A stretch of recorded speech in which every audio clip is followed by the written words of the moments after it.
We're fresh and we're ready to go on a Thursday morning. Good morning. Welcome. Breakfast Central is the show, and we are here to serve you breakfast. If you just woke up and you're thinking of what menu we have lined up for you, well, today we have a little bit of Osun plantain and a little bit of atarodo mixed with Osun turkey. Yes. And then we have a little spice blended with a creme de la creme made from a cocktail of the EFCC that has been garnished with some fresh spicy lemonade. On the other hand, we also have a mixture of what is happening in the Federal Capital Territory. That is rice, white rice, mixed with Federal Capital Territory sauce. So on that note, I say good morning.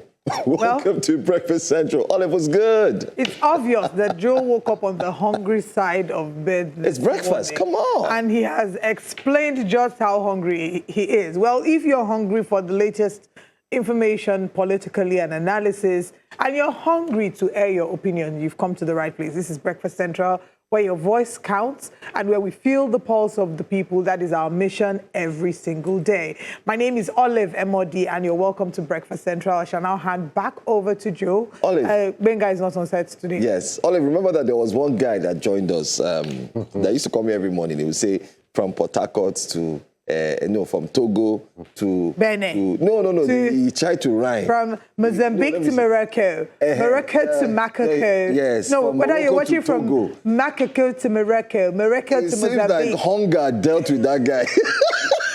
The guy just said, who Morocco help? Anyway. Good morning, Benga Borowa. Where are you going to this morning? Collabo. Are you that guy? No, we're asking, are you that guy? Your great man to collabo with Joe. Nice one. Sorry. Good morning and welcome to Breakfast Central this beautiful Thursday morning. We'll start with some good news. Yes, the Super Falcons of Nigeria defeated Egypt 6-2 to make it to the quarterfinals. Yes, they deserve all the applause, and very impressive 6-2. They have made it to the quarterfinals of the WAFCON. Remember that they are 10 times African champions. It's almost as if WAFCON was made for them. And I'm wondering, Olive Emodi, your fellow female, fighting hard, scoring hard, playing football, and you are here ringing bell. Well, I'm here every morning scoring points with delivering excellence and professionalism with Nigeria's latest political stories, stories that are hitting up the economy. So once they're on the field doing their job, I'll be here also reporting the story so that they will know what is happening in their country. Women of excellence. Exactly. Yeah. When you were in high school, did you play any sports? Yeah. Well, because my lovely ladies may be watching, I remember them when they used to tease me. I was very tall and skinny, and so I thought I had a future in sports. I thought I would do basketball. I remember the first How about athletics? No, never been athletic. I did basketball. I attempted to do, what's that one called? Javelin. Yeah. And one day while I was running, they say, SP, you will break, oh. I was so skinny, so I just realized that the only sport I'm good at is sports that involves running of my mouth, to discuss intelligent conversations. You're doing well. And, Thank you. You're Thank a woman of excellence. Thank you, my friend. We celebrate you. Mentioning javelin, I remember when I was in secondary school, I used that javelin pole to chase my biology teacher. You almost expelled me. I wanted to target him. Please, if this is your first time watching the show, Benga is just cracking a joke. He's not real. He's not into violence. Please, please, and please. Oh, I told you that I called my principal yesterday. Oh, yes. How did that go? It was so good. I was so happy. Remember, of course you were. Of course, yes. She was like, oh, how are you? It was just so beautiful reconnecting with her. And then I found out that she's in Lagos. She came to do Omugo for her children. Oh, wow. So I'll be meeting up with her soon. So, yeah, excited about that. Okay, good morning on YouTube to Mr. Johnson. Good morning, Okpanachi Suleiman. Good morning, Mokunye Chukwemeka. Lillian Oloha, where are you? Please, I need to see your good morning in the chat. Because yesterday, I did not greet you first. You see that I've behaved myself now. I've shown up and I've greeted you. So good morning to all of our YouTube family. Let's start with the dodo that Joe talked about this morning, the hot spicy Osun dodo. Yes. The Dodo Ikire. Ekire. Ikire. Do you know Dodo Ikire? Kira. Dodo Ikire is, I think that's Made of palm Ibadan. oil. No, I ate it in Ikire is a Ibadan. place. I ate it in Ibadan. They used to hawk it, Dodo Ikire. Yeah, I bought it there. Anyway. No, before our production team, I know what I'm saying. I'm not saying the Kire is in Ibadan. I'm saying I tasted Dodo Kire in Ibadan because they used to hawk it and say Dodo Kire. Anyway, we're not talking about Ibadan, but let's bring you what's happening in Osun. The Economic and Financial Crimes Commission, EFCC, has frozen an Osun State Government account domiciled with First Bank 10 days to the governorship election, which is scheduled to hold on the 15th day of August. The account, reportedly used for the payment of workers' salaries, was placed on PND, post-no debit status, by the anti-graft agency. The development came hours after Governor Ademola Adeleke alleged that the EFCC was planning to freeze the state's accounts and those of top government officials. Governor Adeleke maintained that there was no legal basis for freezing the accounts of the state government, arguing that the EFCC lacked the statutory powers to take such action. The Economic and Financial Crimes Commission, EFCC, has confirmed freezing Osun State Government's accounts, saying that the action was taken after suspicious movement of public funds amid an ongoing investigation into alleged financial misconduct involving 11 billion naira. The EFCC said investigations into the finances of the Osun State Government had been ongoing since March 2026 over the alleged fraudulent handling of ecology funds, intervention funds, and Federal Account Allocation Committee FAC allocations. The agency insisted the action was part of its statutory responsibility to protect public funds and denied suggestions that the timing was politically motivated. However, some people say, which cried in the night, a baby died in the morning. If I say Baba, you say Ngida, now you what? Now you Sabi. I will leave the floor first of all to my gentlemen, but before then I must mention that we want to hear your thoughts about this on YouTube. Do you just think it's an unfortunate coincidence, or do you think it is calculated political timing? Let us know your thoughts on YouTube. News Central TV Live is where we're streaming, but over to you, Joe. I think before we go into it, let's still go deeper into the story. Right. There was a press conference held yesterday. I don't know if we do have the video there. A press conference was held in Osun State yesterday while the governor was seated. It is during the press conference that he was informed. I mean, his aide informed him there and then that they've arrested a member of a staff of First Bank. And then the account had been frozen, and the governor looked and he was a bit stunned, like, oh, really? A lot happened yesterday.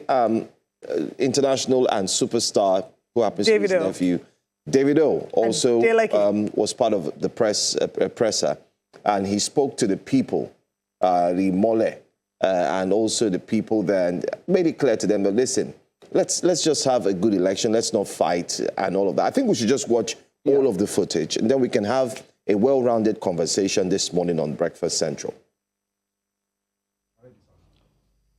Gentlemen of the press and good people of Osun State, you are all aware of the many challenges Osun people and our government have been facing in the last few months. You know of the deliberate paralysis of the local government system, the open gun attack on Osun people, and the daily harassment and arrest of ACORD members. You are aware of constant police raids and arrests of ACORD leaders for no reason and without any warrant of arrest. Several ACORD members have been killed and 60 ACORD members have been arrested and taken to Abuja and detained without any charges. All this intimidation and attacks were carried out on the order of Boyega Oyetola over an election his candidate cannot win. As if all this were not enough, this morning we received a letter from our banker forwarding a letter from the EFCC instructing the bank to freeze Osun State Government account. This election time. I just wanted to make this point. Oh, yes. You can pick up from there if you do have more points you wanted I to guess share. that's it.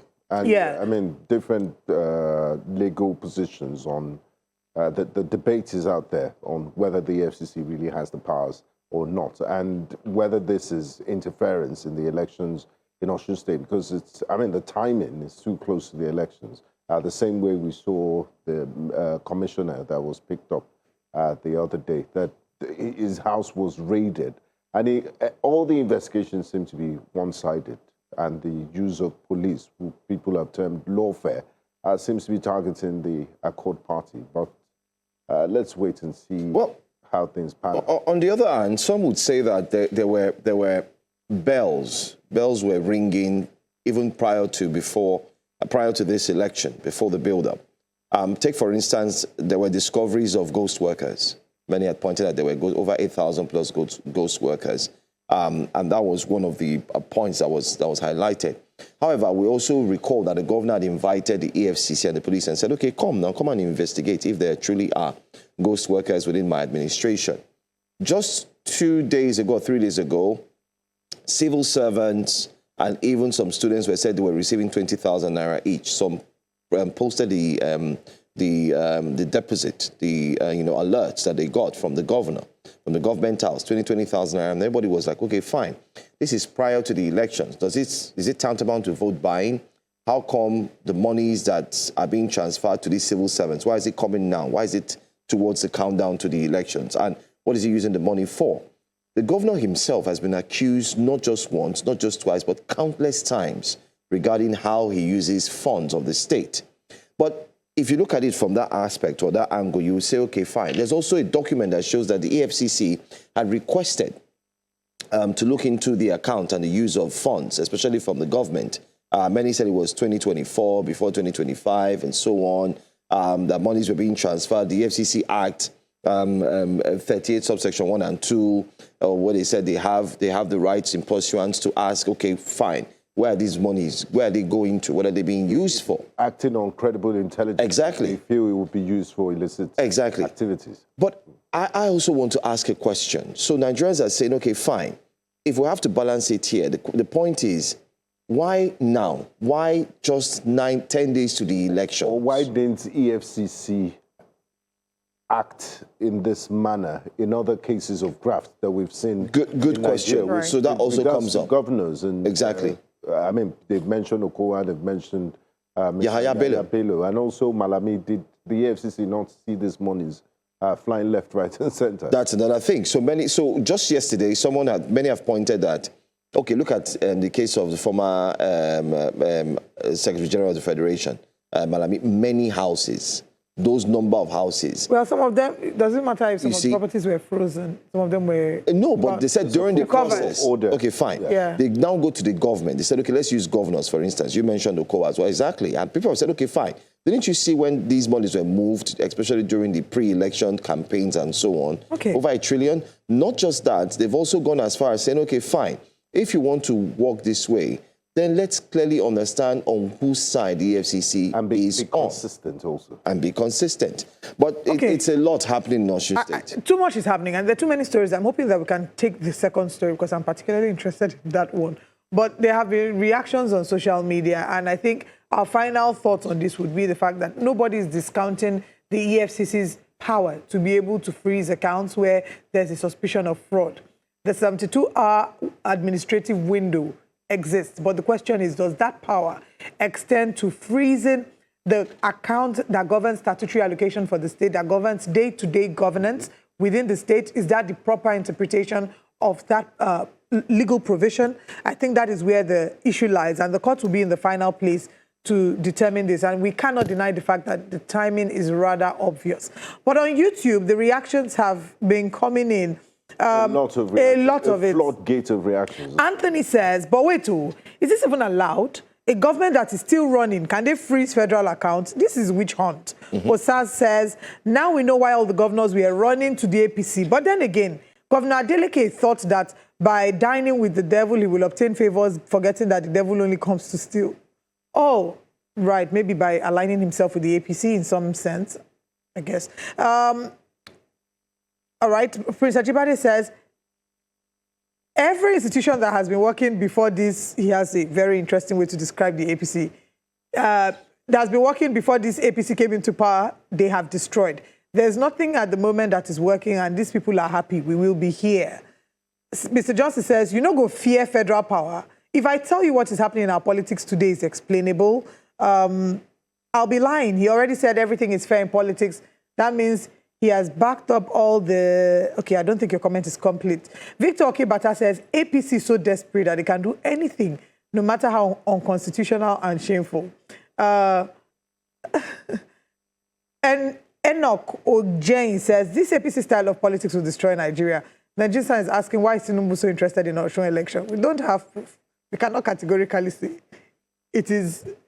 Anyway, let me move on with the comments. Nate, you want to say something? Yeah, the institutions of states created as an act of parliament to serve Nigerians, not align themselves with political. The only thing I would say... And they should rise above board. The only thing I would... They shouldn't do their job. Yes. However, the only thing I would say, when people say, oh, President Tinubu and APC, it would be great for the president to come out and speak on certain things like this, because it's unthinkable that in 2026, a governor will come out and say that members of his political party have been killed. We are not talking of chicken or goats. Even chicken and goats have value abroad. Because if you killed animals abroad, the animal life rights activists will come against you. We're talking of the lives of humans. Zuma paid a huge fine because he kicked the cat. Imagine. So it's unthinkable that a governor will be crying out and saying they are killing members of my political party and nothing is being done. I think the expectation is for the president, as the leader of the country, not just the APC, to speak up against this and to condemn this, especially because narratives are flying. A lot of assumptions are being drawn. And you need reassurance as the father of the nation. You need to, you need to address the people, the nation, and say, look, elections are coming. It's not a do or die affair. Let's conduct ourselves properly. Similar to what Davido did yesterday. I agree with you. But Felix Okechukwu here says, we will be speaking English. Why these so-called leaders will just be doing as they like. But have you parler français? But have we got to a point where there's some things that we also need to notice, guys. It's obvious and we've come to a point that Nigerians must now either agree or disagree that thuggery is now part of our politics and elections. It's not. People will tell you it used to be ignored. Yes, they will say it's always been there, but now becoming mainstream. Now, I wouldn't say it's mainstream. It's now part and parcel. Benga, let's not mince words. If thugs could come out, and it started in 2023. It started ever since. Don't get me wrong, but in 2023 it became louder. And you know what we always talk about precedents. Someone will come out and say, "Don't come and vote, especially if you're from this particular tribe. If you try it, this is what will happen."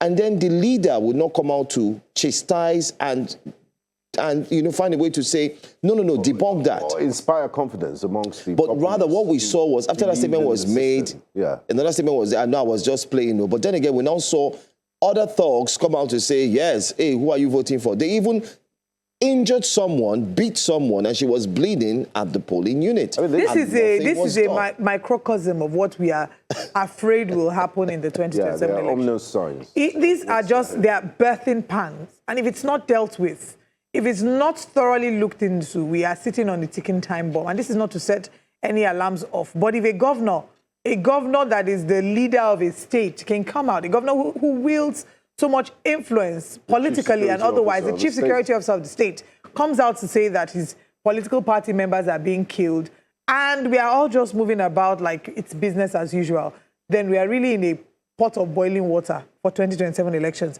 Still looking at comments, Nathan Emmanuel says, please, when did the EFCC start to investigate the management of ecological funds of a sitting governor? And then we have Okwanachi Suleiman who says, my prayers are with the good people of Osun State. I have no doubt in my spirit Governor Adeleke is going to defeat the so-called federal might by landslide. Jesus Christ is Lord forever. Okay. Prince Ajibade says, it's the calmness that is being preached that has caused all this. APC, he goes on to refer to the APC in terms that, TV will not allow me to. He says they don't know what being calm is, that it is na madness did they use cure madness, meaning weary, laughing, weary. No, an eye for an eye. Let's go to X, guys. Let's go to X very quickly as we're running out of time.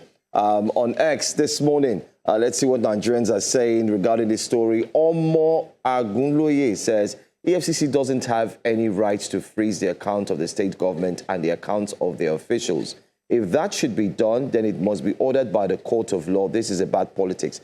But let's be honest, yes, that's what the law says. You must at least, the Nigerian Bar Association came out yesterday as well. They've reacted to it and they said that you must at least get a due legal process before. So that's what I refer to the Money Laundering Act that says they can freeze temporarily for 72 hours. Yes. And after 72 hours, they can then go to court to make it more permanent. But the question is, does that section allow them to do this to a state government account? Of course. So that's what we don't know. They'll it's the court that will do the interpretation. They'll go take you back to 2018, where they did it to Benue State and also Akwa Ibom. And then they'll take you to 2019, where they did it in Lagos State as well. So they'll take... Anyway, let's read more comments. I do not blindly support any politician. President Tinubu should remain impartial in the Osun election and allow the governor to govern without interference. The APC government at the center should refrain from using federal agencies to intimidate the Osun State Government. Even President Tinubu himself stated recently that everything is fair in politics. If the government wishes to use Osun State funds, if the governor wishes to use Osun State funds to influence voters by distributing money that rightfully belongs to the people, it is considered fair. Wow. Did you see this angle, guys? This has occurred even in the most exemplary democratic nations. The last time I checked, it happened in Ekiti. Official EFCC must stay clear. That's another point someone just raised there. Is it right? Has it been done before? Is it usual? Let's take this one. Now, while the APC wants to take over Osun State with everything that they have without looking back, I blame Adeleke for openly endorsing President Tinubu for second term. Even after Tinubu removed local government funds, he didn't learn anything. That's what he says. That's Obiahu Emmanuel Egu. But that's all. That's all we're going to take in terms of reactions coming from that story. Oh, I can't believe but it's you something take that the we second must take. story. The second story. Are you a mommy's man? Please, even if it's... Run through it. Okay, run through it, Olive. Let's give it to you to run through. Just run through that second story briefly in 1 minute, because it's just, and people have also called on the EFCC to also investigate the source of the funding of this story that Olive is about to share. The EFCC investigate everybody. All right, the Youth Wing of the All Progressives Congress has officially launched the Mommy's Men movement. And this Mommy's Men movement is a campaign platform inspired by the mentorship and the leadership, of the First Lady, lovely First Lady of Nigeria, Senator Oluremi Tinubu. And now this initiative was unveiled after she donated buses to strengthen youth mobilization. Brand new buses. Brand new buses. And it was designed to rally young Nigerians across the country in support of President Bola Tinubu's renewed hope agenda and his 2027 re-election bid. Party youth leaders say the movement reflects the First Lady's role in shaping and mentoring young leaders, turning what they describe as boys into men, e.g. boys to men. And they have pledged to intensify grassroots engagement. So you can see the vision statement there. If you can take it, Joe, please tell us about Mommy's Men movement is a national network of Nigerians united by admiration for the First Lady's values of family, service, dignity, compassion, and committed to advancing the renewed hope vision and supporting President Bola Tinubu's 2027 re-selection. Are you a mommy's man, Benga? Benga, are you a mommy's man? I'm a dear man, men supporting men. So you're not a mommy's boy? No, mommy's man, sorry. I'm a mommy, my own mommy that gave birth to me, yes. I'm a mommy's man. So... my biological mommy. I don't know how I feel about this, again, because I think that the First Lady has a thing for giving out vehicles. Recall that she gave the APC women leaders not too long ago new cars as well, and told them that this one is Davido. Davido. Stop buying Ferrari. If this money was channeled into primary healthcare centers and education, I think being an ambulance more impact or ambulances. The summary of it is it's a campaign organization within the APC for them to do their things, and it's family business. It really is family business. But the truth is, like we always say, if we do the work and actually lead, the result will speak for itself. Res ipsa loquitur. You will not need to work too hard. Let's tell you what the top stories are this morning on Breakfast Central. This morning on Breakfast Central, we'll be looking at our top stories. Pay disparities rock public universities. That, of course, is a tertiary institution conversation. We'll be looking at the state of the nation. Mr. Omoyele Showari will be joining us this morning on Breakfast Central. Wike says opposition coalition will fail. So is it the ADC? Is it the G100? We'll look into that. DR Congo Ebola epidemic. Authorities warn of increasing threat as cases surge. The newspaper front pages. Our analyst joins us. We'll open the phone lines at that point. Stick around for all these and more.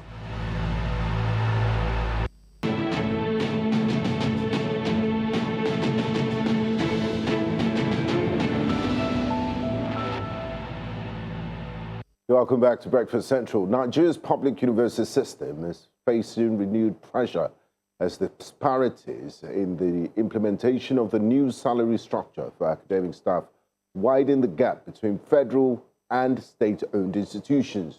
While some universities have begun paying the approved wages, many state institutions are yet to implement the agreements, citing financial constraints and raising fresh concerns over equity, staff welfare, and the future of higher education. Education stakeholders warn that unequal pay for the same academic work could accelerate the migration of lecturers from state universities to better paying federal institutions, weaken teaching and research, and deepen existing inequalities across the sector. As governments grapple with rising wage obligations and shrinking revenues, the debate is no longer just about salaries. It is about whether Nigeria can sustain a public university system that delivers quality education and equal opportunities for students, regardless of where they study. Now joining us now to discuss this is Professor Chris Piona, the president of the Academic Staff Union of Universities, ASU. Good morning, and thank you very much for joining us, Prof. Good morning. Thanks for having me too. Thank you. Thank you. Pay disparities between federal and state universities appear to be widening. What is happening? Is Nigeria gradually creating a two-tier public university system where the quality of education will be largely dependent on whether a student attends federal or state university? Even though we unfortunately seem like that has been the case for a while now, but is that would you say from your perspective that is what our reality is? Well, thank you very much for that question and your interest in our universities. I don't think the problem is that of causing a dichotomy, bringing a dichotomy between federal and state universities. Even the federal universities are groaning. The agreement that we signed is neither being fully implemented at the federal universities or at the state universities. In fact, some state universities have implemented the agreement in terms of the pay parity you're talking about. They've implemented it in full, and there is no break in the implementation in those states. But there is no federal university today that is not having problems in implementing it. So the problem is even, at both levels, the state and the federal. So we are virtually where we are with the piece of paper that we signed in December 2025 as the agreement. But the implementation at both federal, on the overall, both federal and state levels is very dismal, very disappointing. And I hope that we can solve it. I mean, a lot of Nigerians celebrated when that agreement was signed, but I mean, many months down the line now, we can see, as you've told us, that implementation is it's not as it should be, both at the federal and state level.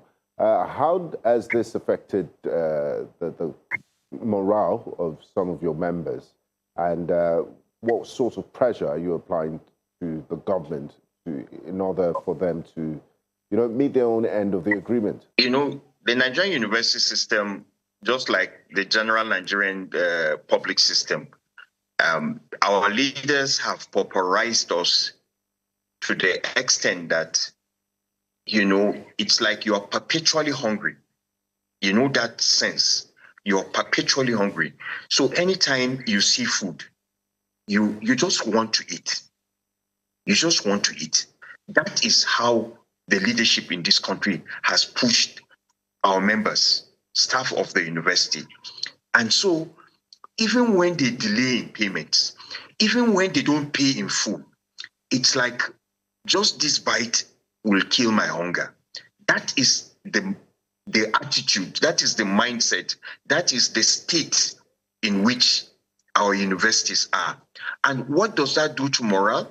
Of course, it literally abolishes it. Our hope when the agreement was signed, and when government even tried to make it very public by unveiling the agreement, we thought those were very good signs that the implementation will be smooth. But I'm telling you, the implementation has been nothing but smooth, nothing at all. Look, all federal universities of agriculture were not paid the 6 months arrears that they celebrated that they've released. After pushing and pushing and pushing, they paid them just 1 month out of the 6. How do I feel happy in the University of Jos when my colleagues in Makurdi or Abeokuta are suffering this kind of thing? State universities, out of the 36 states that we have, only 7 states have fully embraced and started implementing. And we commend those states. Sokoto State, Bauchi State, Ekiti State, 7 of them, they have fully, implemented this agreement. And it's really good that they've done that. And we really commend them. But a lot of work needs to be done. And to be honest with you, this is something that is very close to our hearts. The agreement, if you recall, we had to even threaten an action about 2 months ago before the implementation monitoring committee was inaugurated. That is not good. That is not good. And we think that government should be more responsive, both at the state and at the federal levels. But anytime you talk, it's money. And we think, honestly, that the Federal Ministry of Finance is standing in the way of monetary implementation of this agreement at the federal level. At the state levels, state visitors to state universities need to take the staff welfare very seriously. Recently, I said somewhere that ASU struggled for the needs in assessment. Government had agreed, and from time to time, government approves a fund, a certain amount, for all public universities in Nigeria. Come and see how state universities rush to get that money, the needs assessment. They rush to get that money. They make plans to get that money. They have projects they want to implement with that money. So when the union struggles and money comes to the system, to develop the system, states are eager to access that money. But when it comes to the welfare of our members, for them to pay our members their rightful wages, it becomes a big problem. And so we are getting to a point now where we are going to tell state visitors that we can no longer accept a situation where we will walk, as lecturers in the universities, we will walk and walk and walk. As unions in the university, we will fight and fight and fight to get funds into the system. And when it comes to our welfare, they turn the other way. We're going to try in the next few days to draw their attention to this problem. We're going to try in the next few days to draw the attention of the Federal Ministry of Finance, particularly on the delays in the release of funds. As I'm talking to you now, this month of August that we just entered, they are not going to pay the Carter along with our salaries, because that was what they did in July. After giving 6 months arrears from January to June. In July, they still couldn't pay or release the funds. And it's not the Federal Ministry of Education, to be honest, that releases funds. It's the Ministry of Finance. So it's the Office of the Accountant General. Office of the Accountant General, it is the Ministry of Finance that is probably delaying this agreement. Recently, we also heard the president saying that the fact that our system, our universities have been stable is an answered prayer.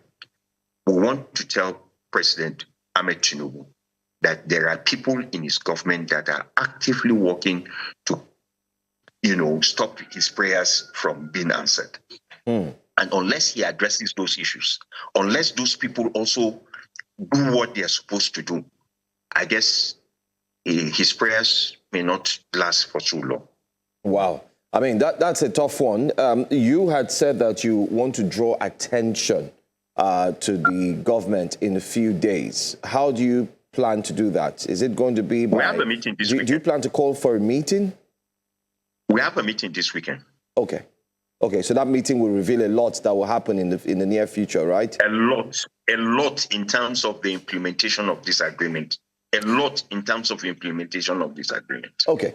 Do you think, maybe we should just call a spade a spade. Do you think that there is a clear indication that Nigerian universities should not function properly, especially looking at the fact that every single, be it president, be it tenure, administration that comes in, we're always running around in circles, solving this same problem all the time. Is it a planned strategy that our universities should no longer see the good? Is it planned, or do you think there's something wrong fundamentally? As we had warned many times and years ago, that the rise of public universities is a deliberate attempt to kill public universities. Nobody listened to us. We are not against private universities, but we just wanted to draw the attention of Nigerians to what we thought was the intention of the proprietors of private universities. Now we have almost the same number of public universities as private universities. They brought NELFON. NELFON is being celebrated all over the country, right? Because they say everybody is a Nigerian. If you want to study, you should have access to NELFON. But private universities don't have... Hold on. Yes. Private universities are getting money from NELFON so that they can keep afloat. Nigerians are watching all of this. So back to your question, there is truly a deliberate attempt by the ruling class, the elites, people who steal public money to go and establish universities. There are many of them around that have universities that cannot tell us. Just recently, the former Attorney General of the Federation was arraigned, and one of the things that is being confiscated from him is a university that where did he get the money to start the university? There are so many like him in the system. Malemi is just one of them. So there is a deliberate attempt to kill public universities and ensure that private universities thrive. But we're not going to let down the ball. We're not going to allow them achieve that. They would have to finish all of us to get that which they want to achieve. We are going to stand against it. We'll continue to talk about it. We'll continue to expose this strategy that you're talking about. We'll continue to expose it until all Nigerians see our leaders for who they are. Public education, university education is public good. That is why some of us are educated. Some of us couldn't even afford to go to a private primary or secondary school. How are we going to afford private universities? Poverty is all around the country. They are mentoring people by giving them buses. Fine. But what we know is that we are going to hold forth for Nigerians, the Nigerian university system, and nobody will be allowed to destroy it. If that would mean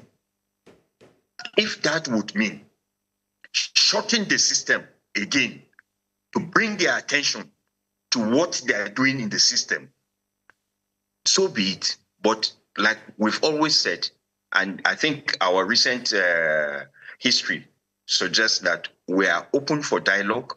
We are ready to discuss these problems, to get the problems solved, but in a sustainable way. We cannot continue these half measures in terms of the implementation of this agreement.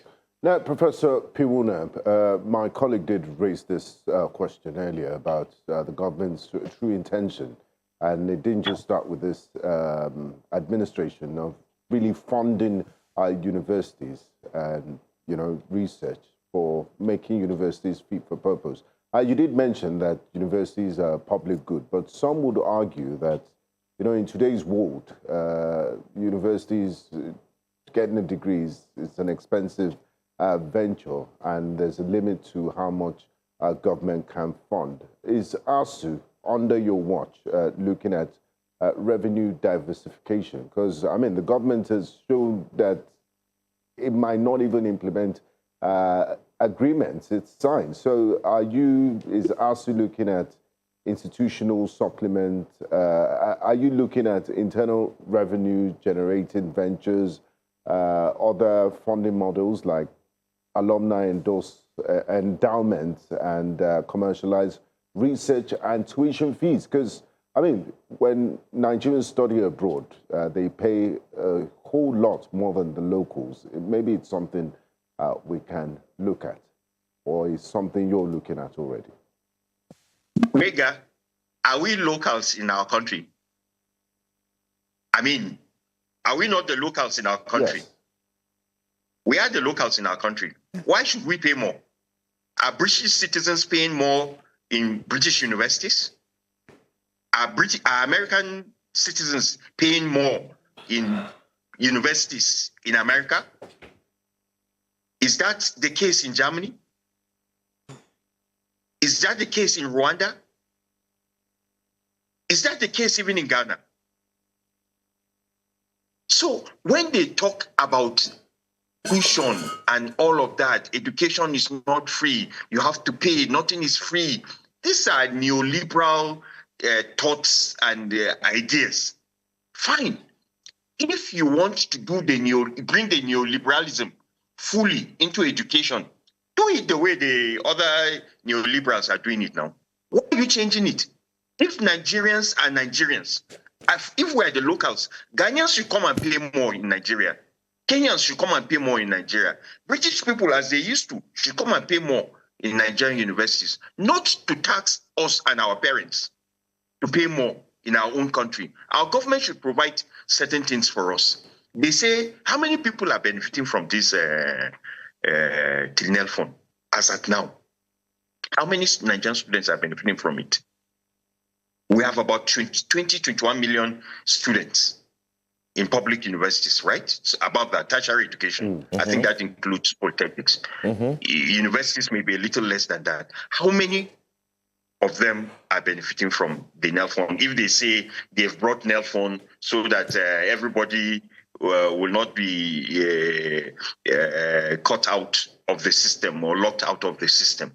So we are saying that as locals, what are we benefiting from our own country? The way people are benefiting as locals in their own country. Yes, if you go to England, you have to pay more because you're not their citizens. How much are we paying here?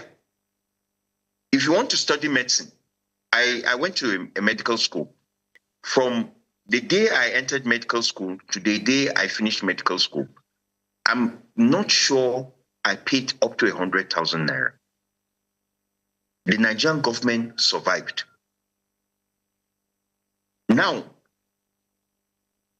a medical school, these new universities of medicine across the country, none of them is taking less than 350,000 naira from you. None of them is taking less than 250,000 naira from you. And when you go to state universities, it is even more than the federal universities. People are paying.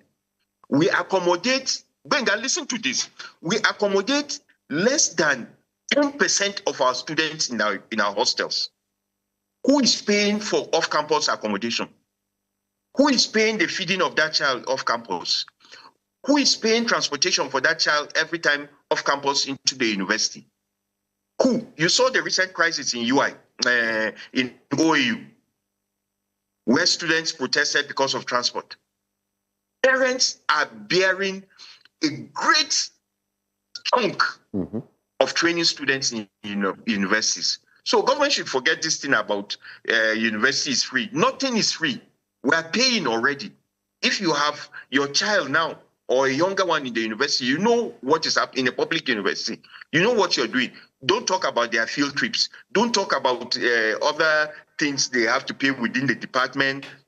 And do you know that in medical schools in Nigeria today now, after paying your tuition or school charges, whatever name they call it, you still pay a special fund for exam.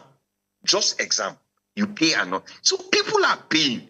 Government should stop this talk about not that they can't bear all the brunt. That people should also take responsibility, cost sharing, and all of that. People are paying. And when you talk about funds, whether it is endowment funds or some instituting some awards, in the university to encourage students, whatever source research.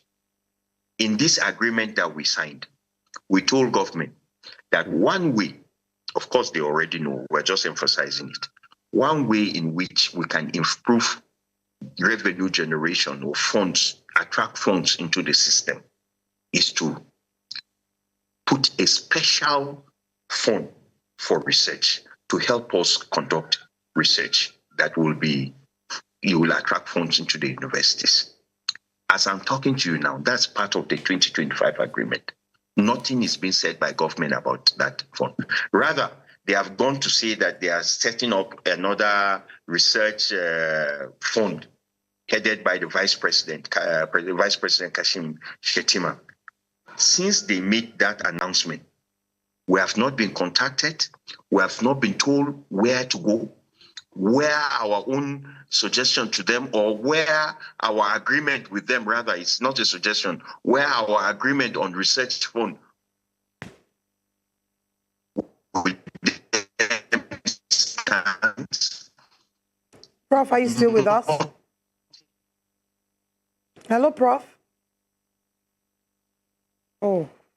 The network we're having difficulties with the network. We're hoping that we can reconnect with Prof and land on that conversation. Prof, if you are there with us, please go ahead. Unfortunately, we've lost that conversation, but we'll continue to see how things turn out. It's disheartening. Every time we gather here, we're talking about strike. Almost every sector. It's like with NAD, yes, National Association of Resident Doctors, NAD and ASU. I experienced ASU firsthand. For those of us who schooled in Nigeria, you understand what it feels like. And I understand when parents who can afford it decide to send their children abroad, because there's no guarantee that they would spend, if it's 4 years, that they will spend that 4 years and they will graduate. Or private schools now. Yes. And that's what he's mentioning, that the proliferation of private schools would make public schools less attractive and, of course, little funding. But Professor Puina, yes. As we wrap up this conversation, we'll just let you land on your thoughts and then we'll conclude. Even for the research that will attract funds, we don't even know the government stance on attracting funds, because we're talking about how more funds will be generated into the system. Look, we have applied, we have requested to have a conversation with the President of the Federal Republic of Nigeria repeatedly. At least I know we have written and have sent 2 reminders to the President. Okay, unfortunately, we cannot. I would have loved for us. He said he has written written 2 reminders to the president, and I would have loved to ask his thoughts on how they're faring. Recall that just a few days ago we spoke about the current administration. One of their proud contributions to the administration, they say often, is NEL Fund, and to see how that is faring. Prof. Piwuna, thank you so much for joining us this morning. I do not know that you can hear us anymore. And hope that we also wish you all the best in your meeting this weekend. This weekend with stakeholders. Yes. Hopefully they resolve the issues. Yeah, back on it's really sad. strike. All right, let's now move away from Nigeria to the Democratic Republic of Congo, that is facing its largest Ebola outbreak in history, with over 3,605 confirmed cases and 1,587 deaths reported since mid-May 2026. The World Health Organization says the outbreak is occurring in complex humanitarian and conflict-affected areas where the conditions increase the risk of disease transmission, including in overcrowded sites for internally displaced persons. News Central's Bongani Siziba has more. The fight against Ebola has reached a catastrophic new level. The Democratic Republic of Congo is now confronting its largest Ebola outbreak in history, with the World Health Organization warning that the virus is spreading faster than the response efforts to contain it. Despite the progress we have made, the outbreak in the DRC is continuing to outpace the response. Active armed conflict is hampering access to the affected areas and hindering the response. Just yesterday, a treatment center in Bunia was attacked. We face several technical challenges, but we also need political intervention to facilitate the scale-up in the response that we need. Since the outbreak began in May, more than 3,600 people have been infected and nearly 1,600 lives has been lost. The latest reporting week has seen the highest number of new cases and deaths, signaling a rapid acceleration of the deadly virus. Intense transmission in the province of Ituri remains our biggest concern. More than 80% of new cases are being detected outside known contact lists, showing that transmission chains are still being missed.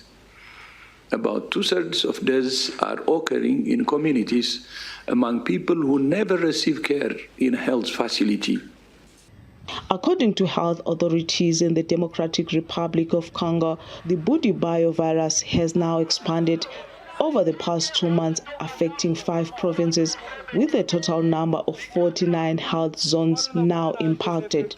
The outbreak has now surpassed the previous largest Ebola crisis in the country, which occurred between 2018 and 2020, resulting in over 3,000 confirmed cases.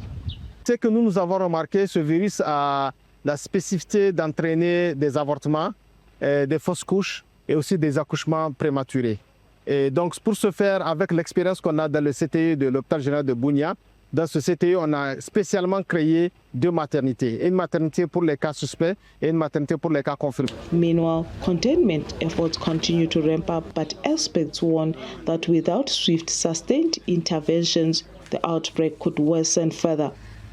For News Central, Bongani Siziba.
Nigeria continues to grapple with major national challenges, from economic pressures and security concerns to political realignment ahead of the 2027 general elections. As political activities intensify across the country, attention is also turning to Osun State, where preparations for the forthcoming governorship election is gathering momentum. The election is expected to test the strength of the major political parties, the readiness of electoral institutions, and the confidence of voters in the democratic process. Beyond Osun, the outcome could also provide important signals about Nigeria's evolving political landscape ahead of the next general elections, which is just 5 months away. Well, joining us as we assess the state of the nation, examine the key issues shaping public discourse, and discuss the political developments in Osun State and what they could mean for the future of Nigeria's democracy, is presidential candidate of the AAC. Mr. Moyole Shore joins us via video conferencing. Good morning and thank you for making it here. Thank you very much. Good morning. It's nice to be with you again. Good, good. Yesterday you were out and busy. Can you confirm what it was all about? Well, yesterday was the anniversary of the revolution. Now protests that started in 2019. So we have done it every year since 2019. That was what led to my arrest and trial for treason under the Buhari regime. So yesterday was August 5. In 2024 was the last major outing when there was end bad governance. But we have never missed a year since 2019 not to commemorate that promise we made to the Nigerian people that Nigeria needs a revolution and it will happen through us or through other means. But we want to be connected with that, and that's why we came out en masse yesterday again to remind Nigerians about that very, very lofty revolutionary movement that started in 2019, yes. And how would you say that you are closer to having the desired revolution, judging the progress report from 2019 up until 2026? Well, I want to tell you that when we started in 2019, nobody wanted to hear the word revolution. But as years have gone by, more and more Nigerians in larger numbers have come to that inevitable conclusion that our salvation lies in a revolution. And people talk about it freely now. They organize around it. It's no longer a taboo. As to which day, which date, and how, we only know what should happen. We'll keep doing the best we can to make it happen. We can't predict when it will happen. In fact, most revolutions happen when they are least expected. Now, Mr. Shore, this year makes it 27 years of uninterrupted democratic experience, and you have thrown your hat in the presidential race. You've contested as a presidential candidate a few times. Looking at the Nigeria of today, how would you say, what's your assessment of democratic credentials and environment? Are we improving and are we better than where we were in the past? No, of course, we're not improving. And I think before I came on your show now, you were discussing Osun State elections coming up in a few days. And Nigeria is still back to the era of victimization of opposition parties. So you had 10 days to go in Osun State. The only thing you can do as the federal government is to go freeze the account of the state. Even if you have detected, transactions that are not okay, as has been described by the EFCC, there is no way you can escape there's no way the government can escape the perception that this is persecution and that this is an attempt to interfere with the elections. When Buhari did it in 2022 and 2023, suddenly changed the Nigerian currency and made it scarce and unavailable. Everybody condemned it. So in a democratic situation or a country that wants to improve his democratic credentials. You do not mess with free and fair election, rule of law, the freedom to associate, freedom to move, and transparency. But in our own case, we're just getting, we're just stepping backwards, democratically speaking. And that's why I kept saying that this is not democracy. When you said earlier in your question that it's 27 years of uninterrupted democracy, because I disagree with you. This democracy has been interrupted by corruption, by violence, very shady elections, shady candidates, the lack of rule of law. We are hearing Nigerians saying in 2026 that military rule was better than civilian rule. That is not a country that has made democratic progress at all. Well, I mean, let's look at a particular case in concern. Let's see if we can break it down. A lot has happened from the last time you came into the studios and we spoke. Let's start off first with the Osun elections. It's the most, I think, the fresh story at the front burner. What's your take on what's been happening in Osun State? Well, you have, before yesterday, where the EFCC stepped up to freeze the account of the state, there has been a lot of violence. You've seen police authorities walking into the state, arbitrarily arresting and detaining participants in the election who are not on the side of the ruling party. Very, very despicable conduct on the part of the police and security agencies. And now you have another interruption or intervention, which is the EFCC freezing the account of the state.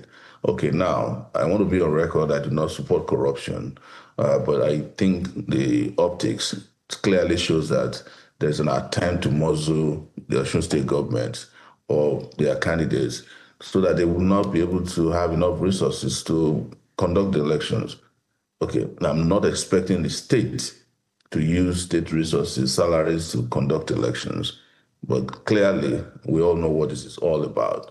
And that is why we condemn. That's why we keep saying that Nigeria is not a democracy.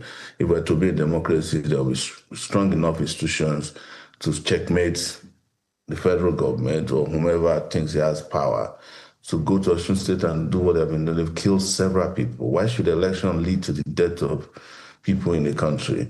Democratic systems don't allow that to happen. The U.S. conducts elections with 350 million people as a population. We rarely hear of election violence. We don't get to hear of one person getting killed throughout the electoral process. I'm not saying they don't have their own peculiar violence, because, of course, Donald Trump was shot by someone in Pennsylvania, which is electoral violence as far as I'm concerned. But it is different when you have one instance or isolated case, or when you have a state that has maybe less than 500 registered voters, and you have already killed over 10 to 20 people preceding an election. It's unacceptable, it's unheard of, and that's not democracy. Okay, so what would you say now in terms of what's happening in Osun State and what the next step should be for the people of Osun? This morning we did speak about the account being frozen by the EFCC, and there's now a legal argument as to whether the EFCC can freeze the Osun account without a court order. But what would you say the Osun people can do going forward? And what side of the divide are you standing on? Oh, we have a candidate in Osun State, and we hope that the Osun State people can vote for candidates who have ideas. All that I've spoken about this morning regarding Osun is not an endorsement of Adeleke, who I consider to be one of the very despicable politicians in the country. They're all the same. You can imagine that Adeleke, who is in accord, who endorses Tinubu, and you can almost say that this is even karma catching up with him. But we have a candidate, Olajide Son, in Osun State, who is running under the African Action Congress banner. Now you've seen him perform brilliantly in debates in the state, and the people of the state should use this opportunity. I'm talking about Osun State, to go for a candidate that will solve their problems and stop voting for these failed politicians who are not different anyways. I mean, you can imagine Adeleke even making sure that Accord doesn't have a presidential candidate because Tinubu is his presidential candidate. Very terrible people. Now, Mr. Shore, as we inch towards the 2027 elections, security is one issue that is bedeviling Nigeria and will be topped on the minds of Nigerians in selecting who they want to govern them. As we currently speak, the bill to establish state policing has been passed. They are still consulting and awaiting other states to ratify and then presidential assent. What do you make of this state policing? Do you think it will be the silver bullet or panacea to deal with the myriad of security issues we're facing in the country? Because anytime you ask government officials of this administration, what are your plans for insecurity, they always point to state policing. We're working on state policing. Well, I have a number of positions on state policing. One, the first one is that I support policing at the federal level, states, local government, towns, cities. We should have police everywhere, but that's not the same thing as creating a police state. What the governors want is to have access to the instrument of violence, legitimate violence, which is to have policemen that they can use to do their bidding. Because apparently in some states, they don't get enough cooperation from the commissioners of police. So they will be happy if they have an instrument of violence that is domiciled in the government house, and that's a state police commissioner who sleeps and wake up with the governor, and the governor can say, hey, go kill this person, go arrest this person, go after my opponents, go cause trouble. That is the own idea of state policing. It's not to curb crime, it's to oppress. So an oppressive state police instrument is what the governors are yearning for. What would you propose as the AAC presidential candidate? What model? Yes, the model I support is a security architecture that's broken down, and that's broken down to all levels. That is to say, we should have a federal police that have oversight over state police, city police, campus police, that we have a central training and regulation system so that if anybody goes rogue, the federal can go in there and take them out, make sure that, but that we're paid, you have already in some states what you can call state police. Amotekun is in Ondo State, it's in Osun State, it's in Oyo State. But ask yourself, what are they doing? They have become even more terrible than the police, the Nigerian police force that we all love to hate. So our model is that we should have all these policemen, but they will be under institutional control in such a way that they cannot be used to abuse human rights or to carry out criminal activities that the governors would love to have. That is why I'm of the opinion that no matter what we do, we should not endorse state police until after the general elections that are coming up. Because I can imagine that a lot of governors are itching to lay their hands on state police, arm them, and use them to carry out election violence and rigging. Okay. After the break, we'd like to hear your thoughts on the president and the cardinals. What you make of that all-important meeting. Plus, all is fair in politics. What does it mean? I mean, your own narration. But do stay with us. We'll go on a quick break. When we come back, we'll take a look at more stories.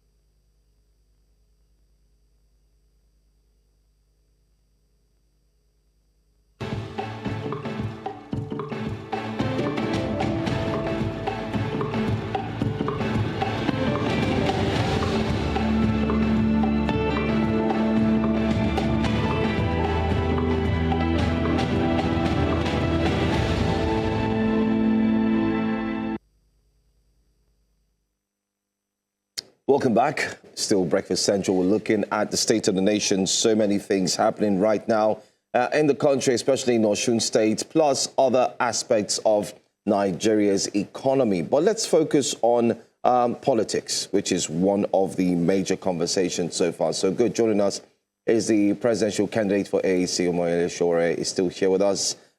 Before the break, I did talk about the meeting, the all talked about meeting between the president and, of course, the bishops, you could rightly say, one that led to one being singled out, especially after granting television interview. Comments did come that it's not fair to speak about what was discussed internally. And then, of course, the big statement that all is fair in politics made by the president. What do you make of the entire story?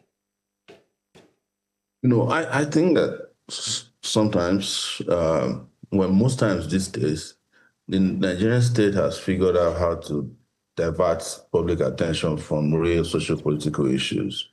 And sometimes we just make a mountain out of a molehill, you know. In the first place, and please excuse me here, I don't know why religious leaders always find time to go and visit presidents, you know. I mean, they should stay in their churches. They should mobilize their own people if they know things are going wrong. They should do what serious religious groups do when you are faced with injustice. You issue a statement. You climb on top of the pulpit and tell your people to take action. You know, I don't understand all these meetings in Aso Rock. Everybody goes to Aso Rock, you know, and I think that's part of. But you haven't gone to Aso Rock yet. They would ask. No, I've never been. I don't plan to. But I think that's where the sea finish is coming from. You know, it's like all the time you are begging to meet the president, because to meet the president you have to apply. There's no question about it. Or sometimes if the president needs you because maybe there's pressure in the system, they bring them over.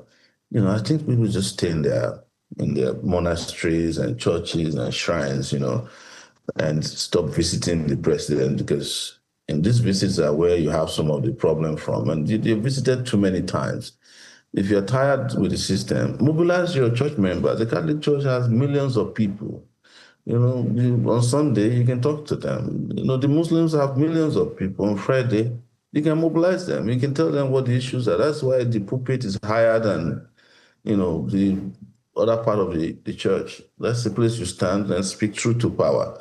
So every time wearing cassock and going to Aso Rock, and going to Aso Rock, and going to Aso Rock, this one has come, the churches have, you know, everybody's, you know, I'm tired of seeing religious leaders, traditional rulers going in and out of Aso Rock. And what some of us know about this is that, you know, it also has, you know, a corruptive influence, because some of them go there, before you know it, you know, they collect money from the presidency, and the president's people is able to blackmail them because they ask for money or they give them money. And so there's a whole lot of problem that I have with people using the Aso Rock door as a revolving door. You go in and out every day. If you want to speak to the president, just go to the church or call a press conference. Make your point known. Don't go to him. It is too many meetings and in and out meetings. And you know, they know themselves, as a matter of fact. I want to relay an experience. I want to relate an experience to you. I was sitting next to Tinubu in 2020, I think 2023, before the election, and I was next person to him, and Father Kuka was out there at this presidential election peace committee. Father Kuka was out there speaking, and Tinubu beside me was making fun of Father Kuka. He was just making fun of Father Kuka. I said, Father Kuka is supposed to be like a well-respected Catholic bishop. You know, Tinubu was saying things that I can't even repeat here about Father Kuka. He was just making his like, he was speaking in Yoruba, you know, and it was just saying, he was speaking to himself, you know, as soliloquizing. So that's why I know that the political class and the religious class at some political levels, they know themselves. They don't have respect for themselves. And isn't it? And currently, as we speak, the Bishop Kuka actually has been appointed by the president. Yeah, they're close. That's what I'm trying to tell you. They're friends. So, yeah. So when you see some of this manufactured outrage, just don't get carried away too much. Okay. Our friends. No. Okay. Let's also look at, permit me to go back to Osun State, but this time looking at INEC.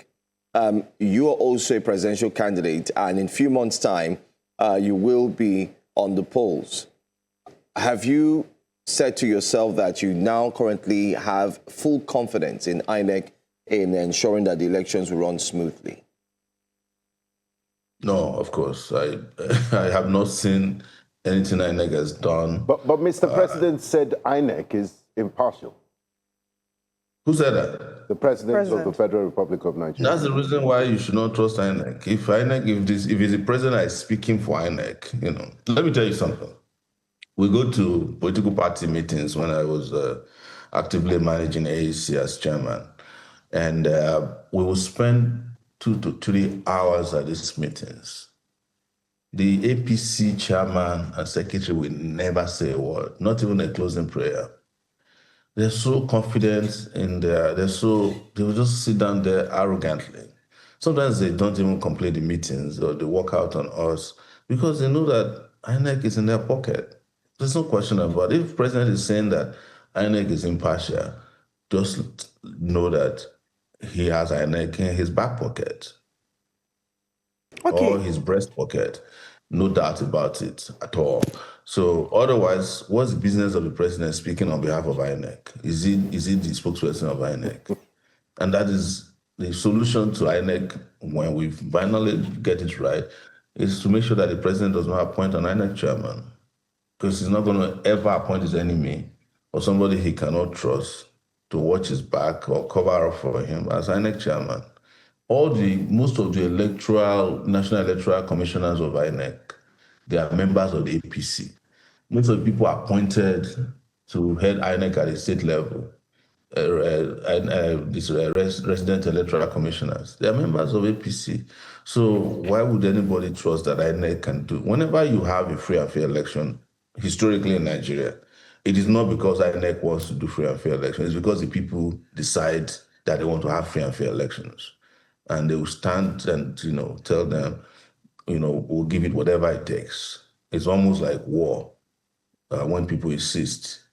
And it's usually before, during, and after election. So if you trust INEC, well, I have a bridge to sell to you. INEC is INEC is one of the state branches of the APC. Okay. As we wrap up the conversation, let's find your thoughts or get your thoughts on the PFIPC and how the investigation has been carried out so far. The reps, have done their investigation. We're counting down to them presenting to Mr. President. What are your thoughts? Reps investigating anybody is to cover up for their former speaker, Femi Gbajabiamila. There's nothing that will come out of it. The House of Rep is investigating. The person who is central to an investigation is in detention. Police refuses to present him. He can't come out. They are now going to meet him in hiding. There are a lot of things I'm privy to about the FIPC investigation that I've spoken publicly about, that you can't get any justice out of there. The person that's transferred, that helped Gbajabiamila to collect money from the prince, who is now in detention, has been killed.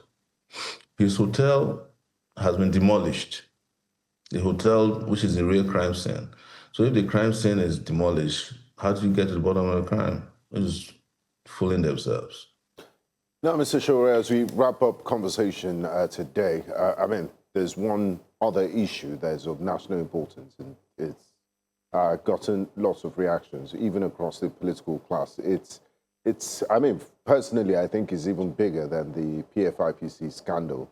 That's how a cooperative college, the curious case of the Federal Cooperative College in Oji River, Enugu State, how a cooperative college got 1.08 trillion naira for 2,791 capital projects.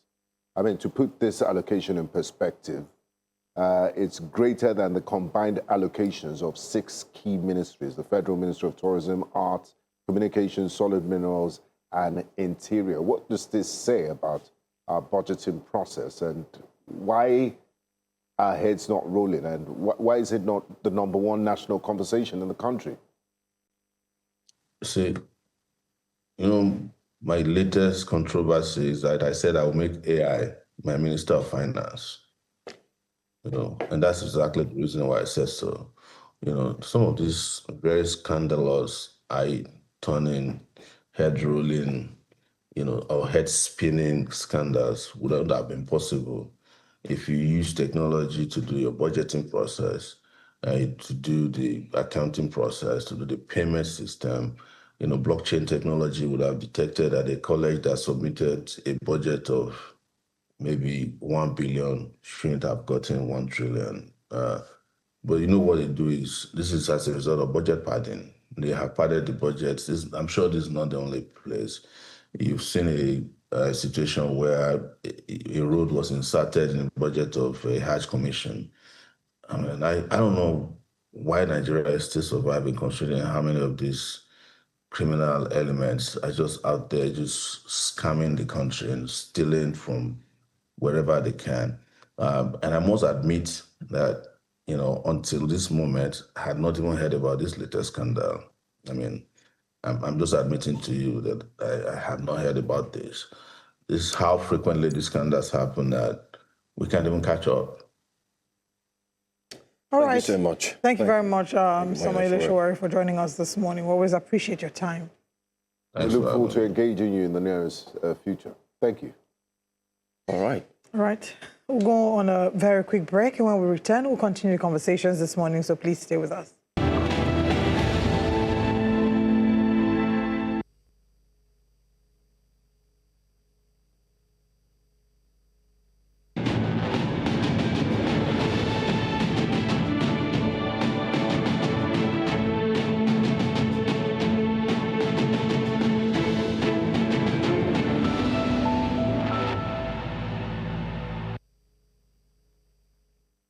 Welcome back to Breakfast Central. With political realignments gathering pace ahead of the 2027 general elections, the Minister of the Federal Capital Territory, Nyesom Wike, has dismissed ongoing opposition coalition efforts as born dead, insisting that the ruling APC remains firmly positioned to retain power. During his monthly media chat, Wike argued that opposition parties are also weakened by internal divisions, unresolved leadership crisis, and competing personal ambitions. He maintained that successful politics is built on strong structures, unity, and grassroots organizations, not simply alliances formed in pursuit of power. The minister also rejected claims that the APC is responsible for the opposition's challenges, insisting that parties must take responsibility for their own internal affairs. His remarks have reignited debate over the viability of opposition coalitions, the state of Nigeria's multi-party democracy, and whether the 2027 elections will ultimately be decided by political alliances, governance, performance, or public sentiment. Join us this morning for this discussion is the deputy governorship candidate of the People's Democratic Party in Cross River State, Honorable Alphonsus Oga. A warm welcome to you, sir, and thanks for joining us, Honorable Oga. AKA the political evangelist. Thank you very much. Good morning. A pleasure to be with you. Good morning, Nigerians. Good morning. Now, let's start with the FCT minister's latest media charter, where he described the opposition coalition to unseat the ruling APC as born dead. Do you agree with this assessment, or you have a different opinion? Thank you. I thought the starting point in knowing whether I agree or not would have been to go back 1 year ago when I appeared before you on this same morning breakfast show. And that was when the opposition had started their gathering. And I remember I started ecclesiastically by quoting the book of Isaiah 54:15. to say, I suspect that this gathering was of evil and they were surely going to scatter. And it did not take few months. Those who assembled as at July, when I granted this interview with you, scattered almost immediately. It has not changed. I therefore totally agree with what Minister Wike has said, not because he has just said it for the fun of it, but because it has a very strong meaning, content. So that clairvoyance I made July last year.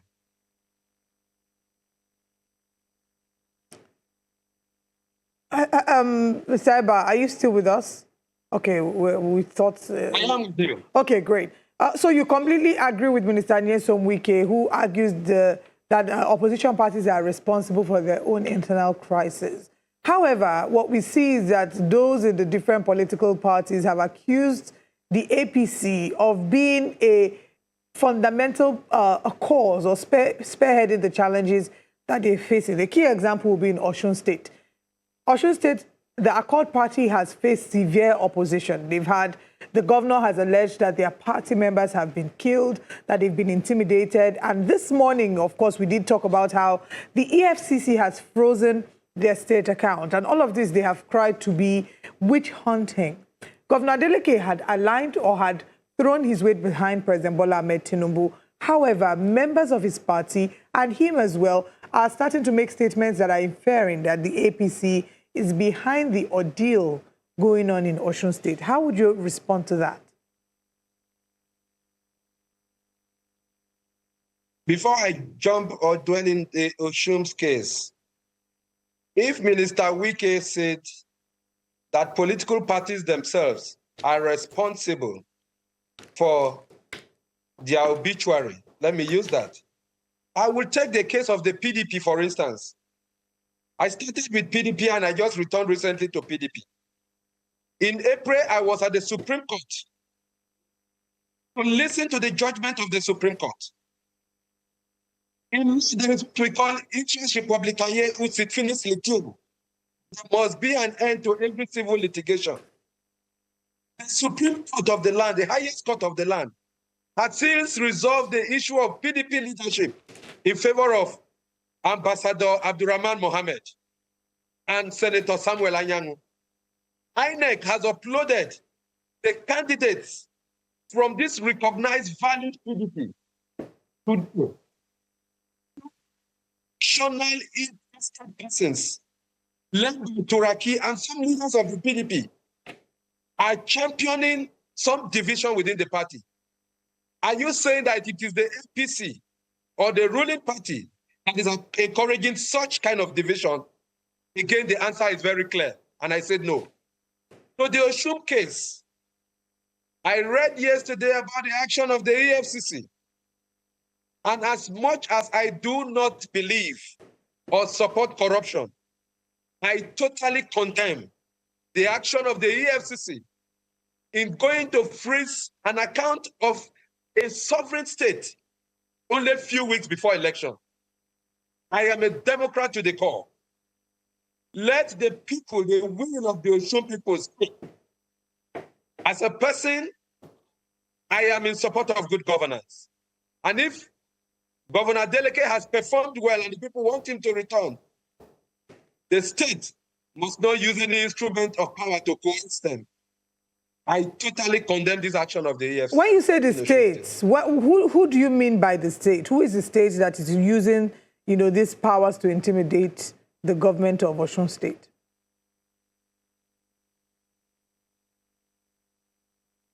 We all know when we say state, every state structure is controlled at the federal level. The EFCC is an agency of the federal government.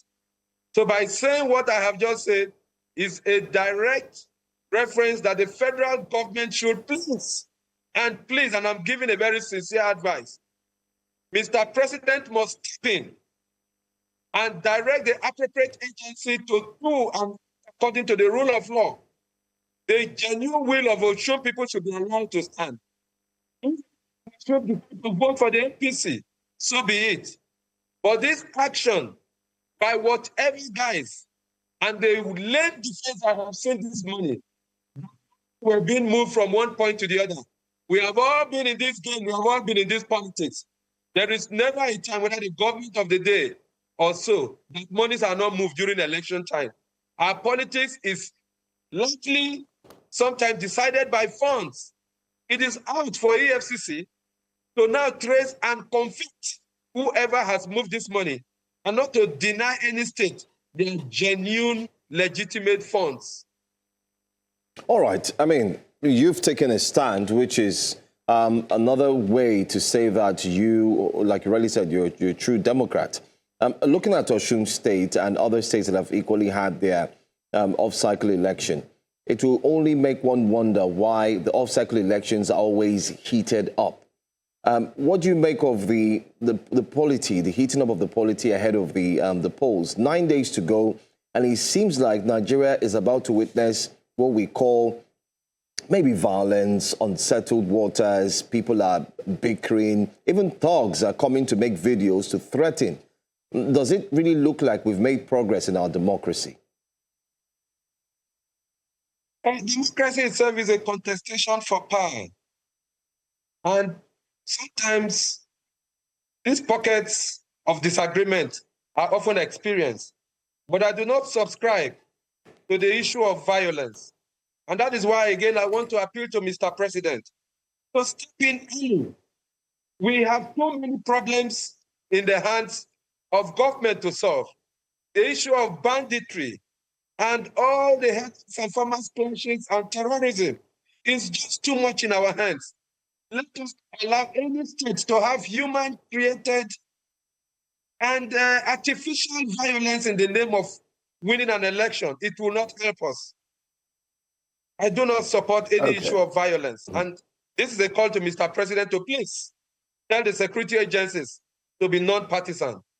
Honorable Eba, as we inch towards the 2027 presidential elections, campaigns will start soon. But recently, a coalition of 100 prominent Nigerians under the ages of G100 issued an open letter titled The Doctrine of a Necessary Democratic Opposition, urging opposition leaders to set aside personal ambitions and unite behind a single presidential candidate to challenge the APC in the 2027 general elections. As a member of the opposition party, what do you make of this suggestion? Is it realistic? Would it improve the chances of the opposition wresting power from the APC? Or have we crossed the Rubicon already? Is it too late? I will subscribe to every issue of coalition of democratic forces that have, unanimous ideas and opinion. And I take, for instance, in Cross River State today, more than 12 political parties are coming together, including the PDP, which I am part of, and I'm a candidate in that election. Has failed. And people across party lines, including members of the APC, are coming up together in what is like a rainbow coalition in the state. And very soon you will follow and see what is going to happen. So too, you have been in office for 4 years running, and you have not been able to commission any projects. You have shown a lot of sleeves and squandermania. It is time for you to go. It is being replicated at the national level. I am not in a position to say no, but it depends on what true democratic forces with unanimity of ideas and opinion and principles are coming together. I told you in my last interview, 20-something years ago, I proposed an ideology, a coalition, and a continuation of things that cannot agglutinate or coagulate. Is tantamount to a painful political discipline that can only be attenuated by the administration of what is called an APC. And an APC used to be established in the 1980s. If you are looking at this kind of position, APC today is presidential at the federal level. is to contribute will be what is going to be a defining moment of this coalition. It is coming together. But in Cross River State, which is a subnational, it is very easy for us because the people have seen what's being made by Mr. President at the national level. It is like Basio too and few others that have frustrated the effort of Mr. President. And I think, for instance, they put so much money, which is 6-7 times what the previous administration earned. But today, the reality is that the governors, some of the governors, let me not say all, because I can example people like Akwa Ibom governor, Enugu governor, Abia governor, Yobe governor, Borno governor, Ekiti governor. Some of them are doing things that you can be proud of. It's still showing. Coalition is coming together and give us result. We will say, thank you, Jesus. Okay. Honorable, we'll go on a short break. Let's see if we can really work on your audio. We seem to have a little break in communication so that we can hear you loud and clear. We still have more questions to ask, especially looking at the countdown to the Osun elections once again. Plus, we'll also look at INEC as well. But do us a favor. Stay with us. We'll be right back. Just staying with us here, we have the 2027 PDP Deputy Governorship candidate of Cross River State, Honorable Alphonsus, joining us this morning. Thank you once again for staying with us. Right before the break, you were talking about what to expect, especially looking at... Can you hear me? Yeah, I think we lost connection. Ooh, okay. I just thought... okay. Yeah, he's back. All right. All right. Yeah, go ahead. Go ahead. Go ahead. Yes. I was talking about the issue of coalition. Absolutely. And the coalition that can agglutinate and coagulate is the best. Like what is about to happen in Cross River State, when the entire people have said Sir Otto James and myself are the most desired at the moment to ask the government of Basio too, who was 12 years ago and has not been able to commission a single project. An amount of money running to trillions of naira has been collected at the federal level and internally generated revenue. And kind of a coalition is being carried out in a state. It is bound to have results. And sometimes holding brief for Mr. President. What Mr. President needs to do he used in removing fuel subsidy and unifying the naira to make sure that the local government autonomy, which he is committed to, and which the Supreme Court has given him a legal instrument, must be enforced. I cannot imagine in the local government of Cross River State, no government chairman can even do a culvert. It is a state government today that is about that is interviewing and saying that they want to do culverts. So what is the role of the local government? In all the humongous amount of money that comes, coalition is critical. I subscribe to coalition, whether at the state level or at the federal level. All right. Thank you so much. We need to buy our time, and hopefully you would grant us your time once again when we look at the local government autonomy, a conversation we want to have all over again. And by then, we should be having you join us to discuss it. All the best. Hopefully you join us in our Abuja studio. I am so willing, and I have missed you guys. I have been on your sister program in the evening, but I think I have missed my handsome and beautiful faces. Thank you very much. Thank you. We look forward to have you. Thank you so much for your time. Thank you.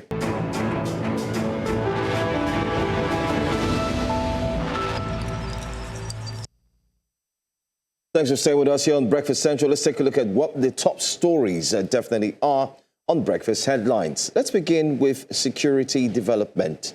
Residents abducted during the deadly February attacks on Woro and Nuku communities in Kaima local government area of Kwara State have regained their freedom after spending 6 months in captivity. The development was announced by the media aide to Kwara State Governor Abdul Rahman Abdul Razak Olayinka Fafului, who commended President Bola Tinubu's security agencies and all those involved in securing the victims' release.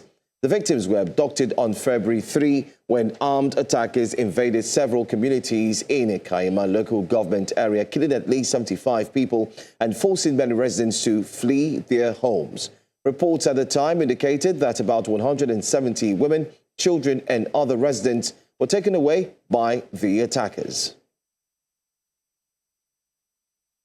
Let's still stay with security matters. The Nigerian army has declared 2 top leaders of the Islamic State West Africa province ISWAP wanted. They are the group's governor, Abu Musa al-Mangwawi by Shuwa, also known as Wali, and his deputy, Amirul Jaish Mohammed Jida. The declaration follows the identification through technical devices recovered during a recent military offensive against a terrorist group in the Lake Chad region. The acting military information officer of the Northeast Joint Task Force Operation Hadinkai, Captain Mohammed Goni, disclosed this in a statement issued on Wednesday. According to the statement, forensic analysis of the recovered devices, including high-value intelligence materials and a camcorder, enabled security operatives to identify the 2 senior ISWAP commanders. The army says the development is expected to strengthen ongoing counter-terrorism operations aimed at dismantling the terrorist group's leadership and restoring security in the Northeast. Let's move on now and tell you that security preparations are intensifying ahead of the August 15 governorship election, with the Nigerian Police Force assuring residents of a peaceful, free and credible electoral process despite rising political tensions. The Commissioner of Police in charge of the election, Samuel Etaifo, said security agencies are fully prepared to prevent any breakdown of law and order before, during and after the polls. Speaking at a meeting with heads of police formations, divisions and tactical units in Osogbo, Etaifo pledged a level playing field for all political parties. He also warned politicians, supporters and other stakeholders against electoral violence, voter intimidation and any form of electoral malpractice, stressing that offenders would be dealt with in accordance with the law. But I promise you, and I promise the good people of Osun, we are going to achieve it. My third mandate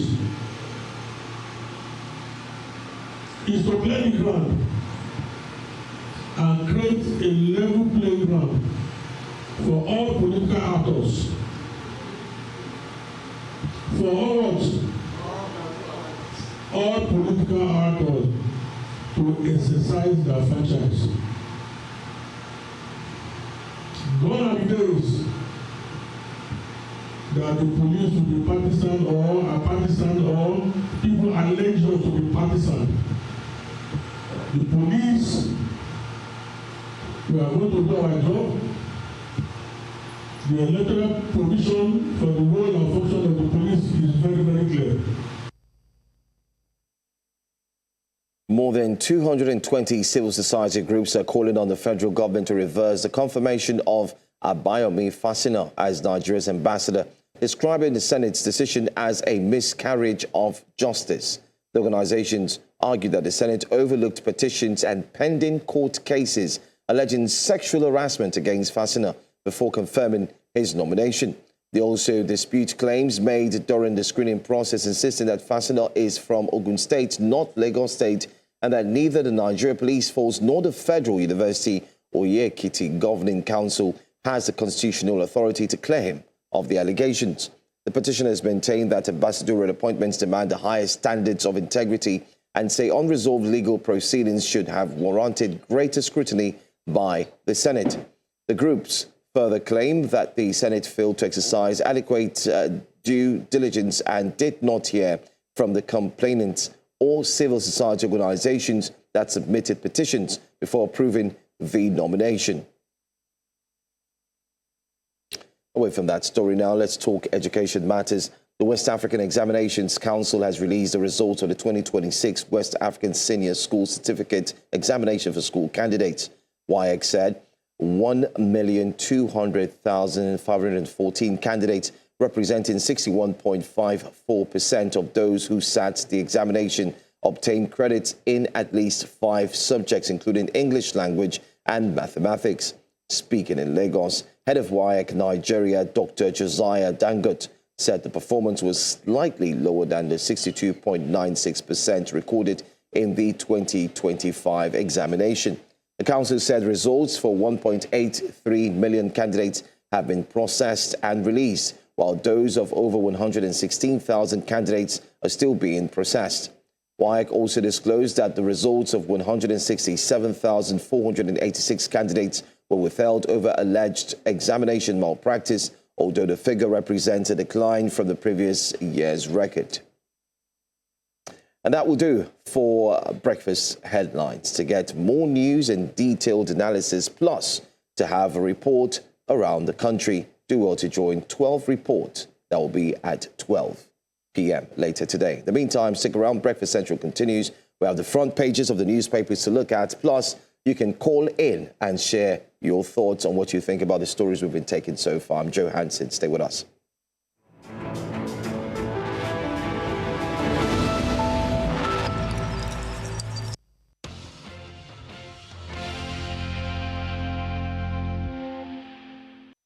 Hello, welcome back to Breakfast Central from that very short break. Yes, we're back and we're ready to pick up from where we left off. It's now time for newspaper headlines with, yes, our YouTube constituents. One of their favorites, they like to go blow to blow. Mr. Theophilus Akatugba, a warm welcome to you and thanks for joining us. Thank you very much. Always a pleasure to have you. You know, it's always you're one beautiful. Who's not afraid. What's that word about? Ox is God. He speaks his truth. Yes. Without minding whose ox. You speak truth to power. If you were in a cassock, I would have asked you if you are a Catholic bishop. I wish I could have taken such a high calling, but I could not qualify for it. It's okay. It's okay. Because I love women. At the end of the day, I like to have wives, yes, and I could not. You like to have what? To have a wife in this world. Okay, I thought. But you would have been an Anglican bishop. That way you still. Okay, yeah, but I think I also can be called a man of God. So that little office is quite satisfactory. That's very suspicious. That your man of God is suspect. Who would you like to call man of God? Everyone is. He's and when exactly. Who is not man of God? Even everyone is traditional worshiper. And talking about traditional worshippers, very sad story emerging from Anambra State.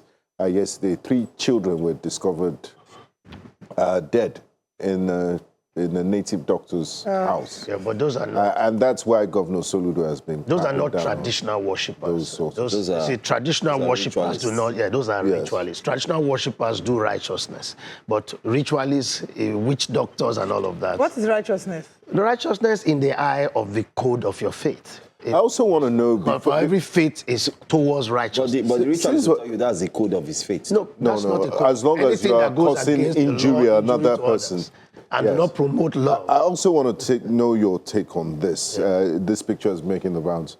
On social media, a Catholic priest who was dressed in a cassock went to a shrine and started destroying it. What do you make of that? Do traditionalists go to altars and start, No, that is.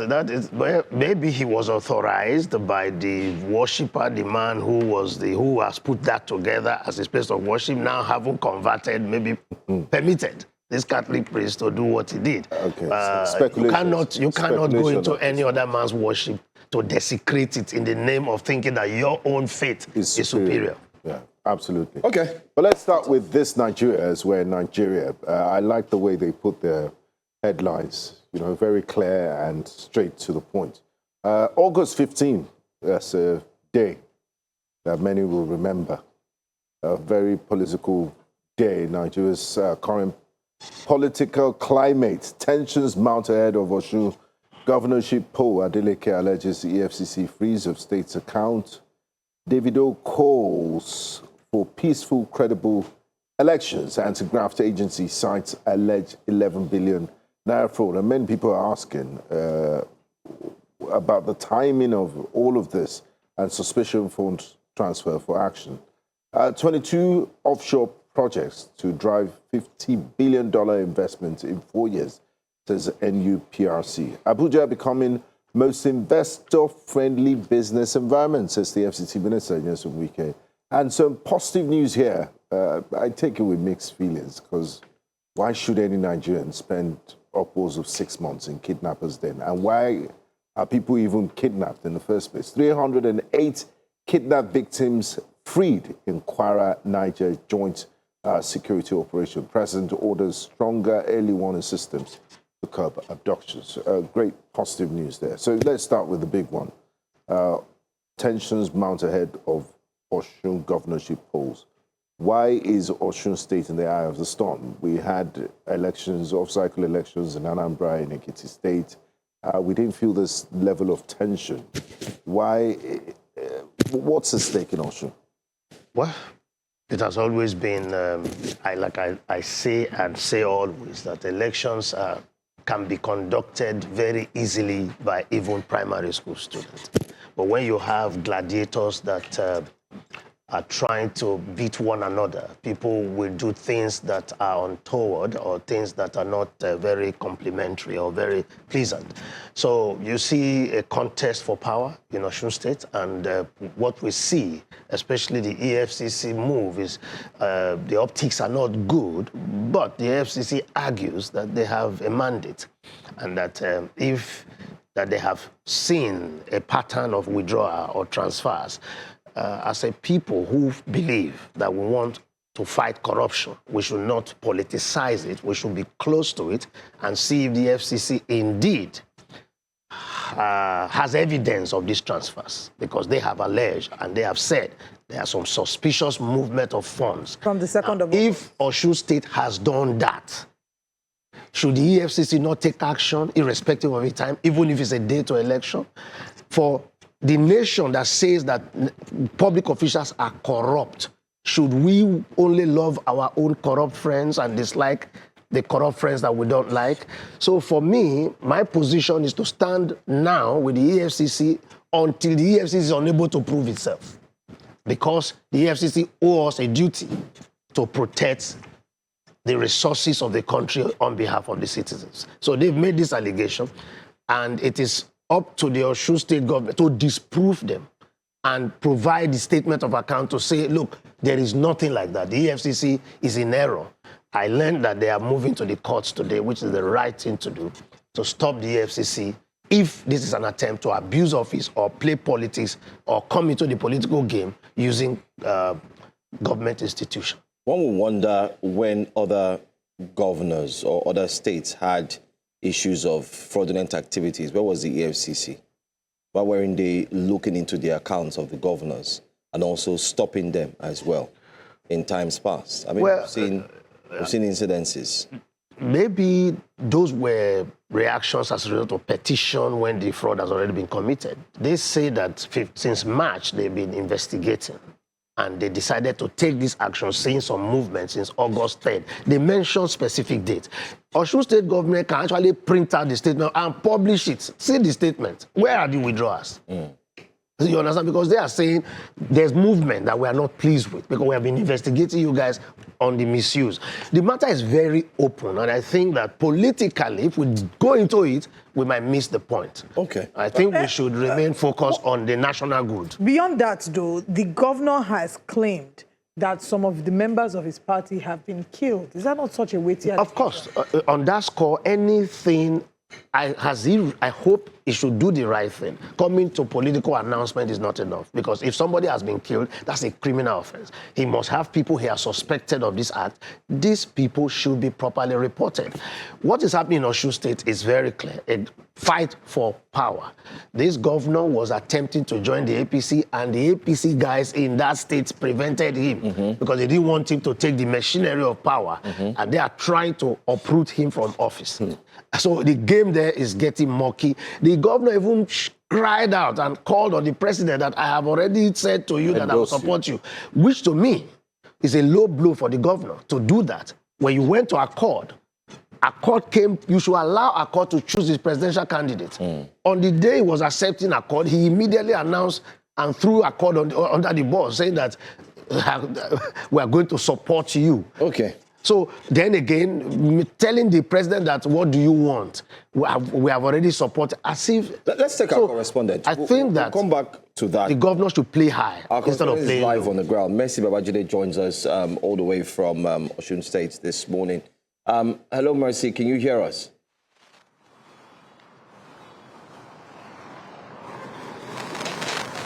Yes, I can. All right, great. Mercy, give us an update into what the city is looking like. And are people looking even more worried, perturbed? Is there any form of apprehension? What can you see? Mm-hmm.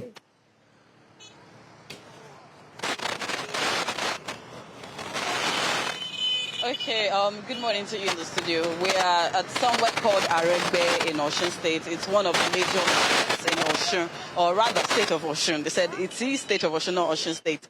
Right from our entrance yesterday, we could see lots of billboards, of course, that's portraying that the election is closed. But then something peculiar that was consistent with most of these billboards is it was either most of the billboards were torn or some were standing. And you would see two political parties have their billboards together in one place. One is torn. And for one major political party, we saw a repetition of the billboards being torn. But then away from that, moving on into entering Oshogbo, of course, one would think that it's just one political party. Right to my right, you would see a political party's secretariat. We've passed three. But then that's not the catch. We interviewed some persons and the people are not apprehensive at all. They are prepared. But then I would be moving on to asking some persons questions. If we had come on earlier, I would have been able to interview one of the leaders of the motorcycle park here in Aregbe. But then let's see that and interview someone else. Carol. Election ti fẹ́ bẹ̀rẹ̀ báyìí. Ṣé ti wà prepare for election? Kálẹ̀ má dìbò fún. Ìyẹn ò ní kò lálà ń béèrè kò ní kọ́nu kọ́kọ́ nu Ademola Adeleke ni. Okay, àwọn èèyàn ti sọ pé ẹlòmíì ẹ̀rù ń bà wọ́n torí pé election ń bọ̀. Báwo ni ẹ̀yin ṣe rí sí? How do you feel? Lóòótọ́ náà, àwọn ará bí wọ́n ń dúnkokò mọ́ àwọn aráàlú. Pẹ̀lú mọ́ ṣe ń yìnbọn lónìí, yìnbọn lọ́tún, yìnbọn lósì láti máa scare àwọn aráàlú. But gómìnà jẹ́ kó yóò gbogbo àwọn aráàlú pé kán fọkàn wọn balẹ̀ pé kò lè sí wàhálà kankan pé ó bá dijọ́ jìbò kó ní kálukú dìbò jáde kan lọ dìbò wọn. Kọ́ mọ́ jẹ́ kí wọ́n ṣe ń interest ní àwọn aráàlú pẹ̀lú mọ́ ṣe ń yìnbọn tó ń pààyàn kọ́ mọ́ ẹ̀ kó bá wọn lẹ́rù. So kò sí wàhálà ara ọkàn aráàlú balẹ̀. Á dẹ̀ máa jáde lọ́jọ́ ìdìbò máa dìbò. Adúpẹ́ gan. So you've heard from kí lorúkọ yín? Olushola. You've heard from Olushola. That was him from too, so I couldn't get his name earlier. You've heard from Olushola, and he said that the governor, of course, told them that they all should go out and vote and not be scared of whatever anyone is saying. And he said, of course, reiterating what he has said, that he would be voting. Well, over to you in the studio. To follow up, Mercy Babajide, thank you very much for bringing us that update. You kept mentioning a political party that their poster was being torn repetitively across different parts of the state. What political party is that?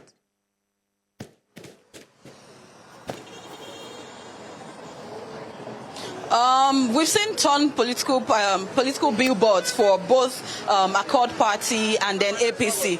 So you would know that the tension can be felt because some person said, how petty can people be that you would tear some political parties? But then we thought it was just for Accord Party. But then moving closer to Oshogbo, that's the state capital, we saw that it was not just for Accord Party alone. We equally saw torn political billboards for equally APC.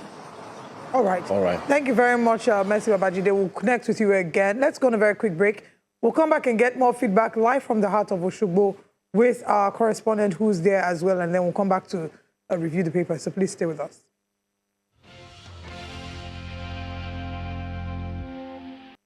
Right, welcome back to Breakfast Central. We have our correspondent, Bernard Akede, who's our lead correspondent here. Bernard will be joining us this morning as well. Hello, Bernard. I'm guessing you're in Osun as well. Where are you this morning and what's the update? Hello, Olive. Good morning.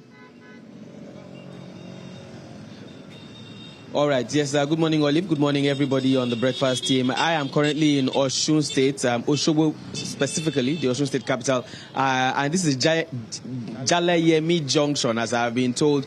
And well, we've been following the progression of things so far, and what you're seeing behind me is a setup in preparation for a rally that's about to happen. Now, despite the political activities that we've been seeing and hearing from the states, particularly the latest one speaking about the freezing of the state's accounts by the EFCC, the Economic and Financial Crimes Commission, supporters of the ruling party, that's Accord Party, say that this does not deter their campaign towards the election. And I'm here with Mr. Bola now, who's a member of the party. Good morning, sir. Good morning. Yes, sir. I'm seeing that there's a setup going on, and coincidentally, this setup is directly under the banner of the opposition, APC. Is that a strategic reason? Is there a strategic reason for putting it there? But my main question is, regardless of the activities, recent activities we've seen and heard, what impact does it have on the party? Well, first and foremost, we thank the Almighty Allah for giving us this day. This was the exact place we used in 2022 during our campaign, and it has been registered. And this is where we held the last election, and we went for victory. And to the glory of Almighty Allah, victory, the victory of the present governor is sacrosanct. And how has the mood been so far during this, few weeks or days leading to the election proper? We've been seeing different activities in Osun State, some violent activities, some confusing, different stories coming out of the state. How has it been so far? Well, we thank God. They have been trying many things to intimidate this party, this present government.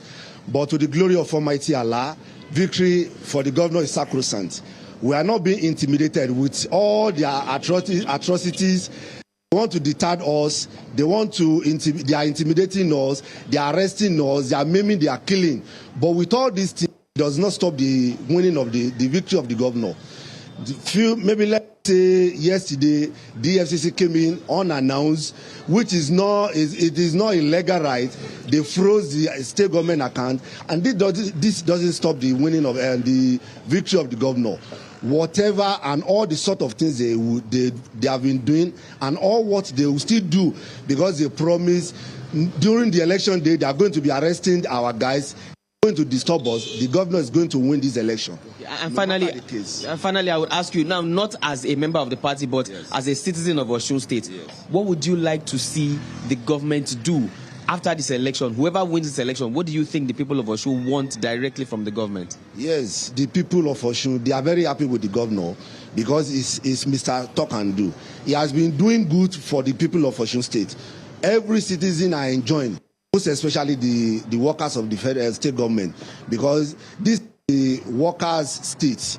There's no any general employment except the workers. And the workers are very happy with the governor. And we still expect more from him to do more, because it is the creation of the state. This is the most, let me say, the best so far since the creation of this state since 1991. And we need more of him, because he has been doing well, both in health sector, the paying of worker salary, and most general infrastructure. He has been doing well for us, and we still expect him to do more by the grace of Almighty Allah. Thank you very much.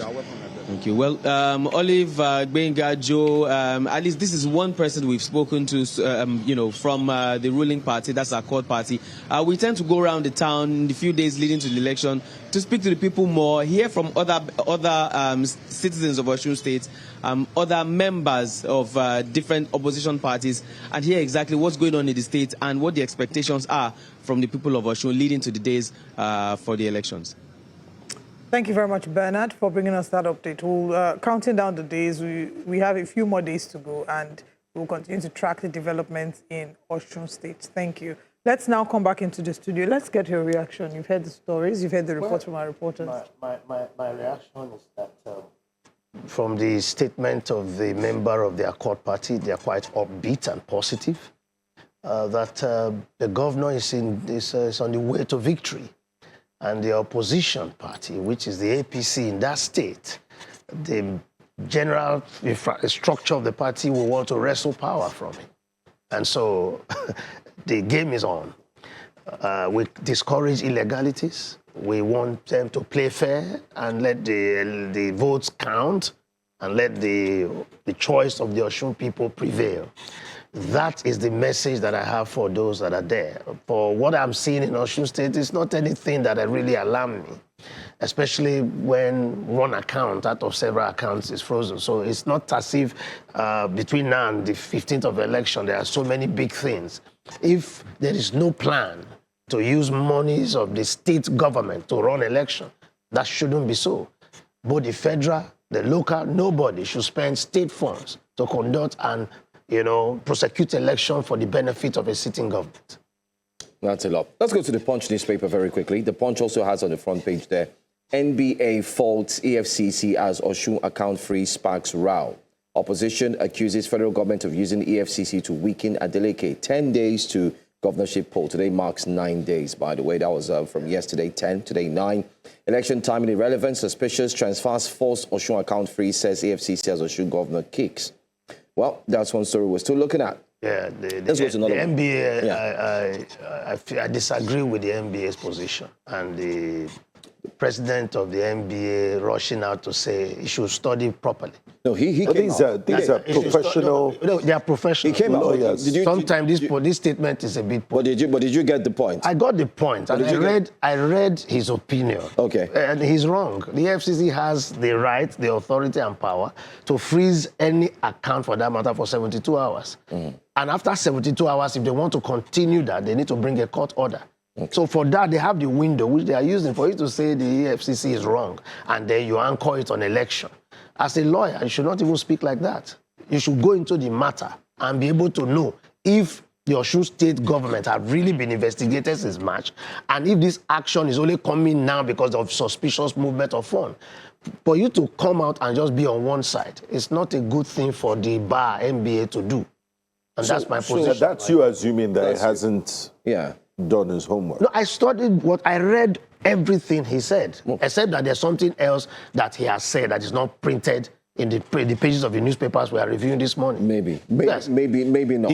How can you use the word unconstitutional when the EFCC is empowered to do what they have done? It's expressly in their enabling laws. You know, one of the questions I ask is when governors or state governments approve money, like for instance, they approve budgets to buy hose and hammer for members of the community, and it's going into trillions, especially from the northern region. They call it empowerment. Yeah, and I don't know why the EFCC does not investigate that too. You see, if EFCC just doesn't investigate until you bring them into the matter. So they said since March, somebody even within government quarters could have flagged up something. So it's about if there's an empowerment program and nobody has raised any alarm, and you see the people that have been empowered, I see all of that as a conduit pipe to siphon money. Like the Ministry of Agriculture. In fact, those empowerment programs, in my opinion, have been wastages. So because I've seen where those empowered with sewing machines sold them at the gate. They didn't even get out of the venue. Sometimes some governors empower with fertile goats. The word, you see, poverty is a problem. Since we have a very, where you have widespread poverty, these are the ways we even tell the politicians do something.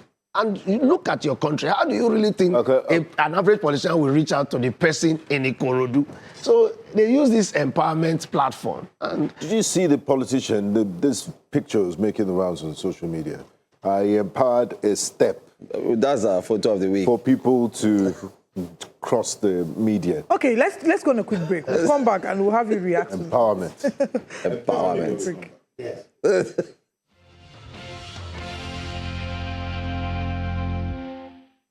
Welcome back to Breakfast Central. We're counting down to the end of the show. Benga, you said I should empower you. I empower you to take the next. Yes, we've already given you. Benga, take power! On a table of men, we've empowered the woman. I empower you with antebellum.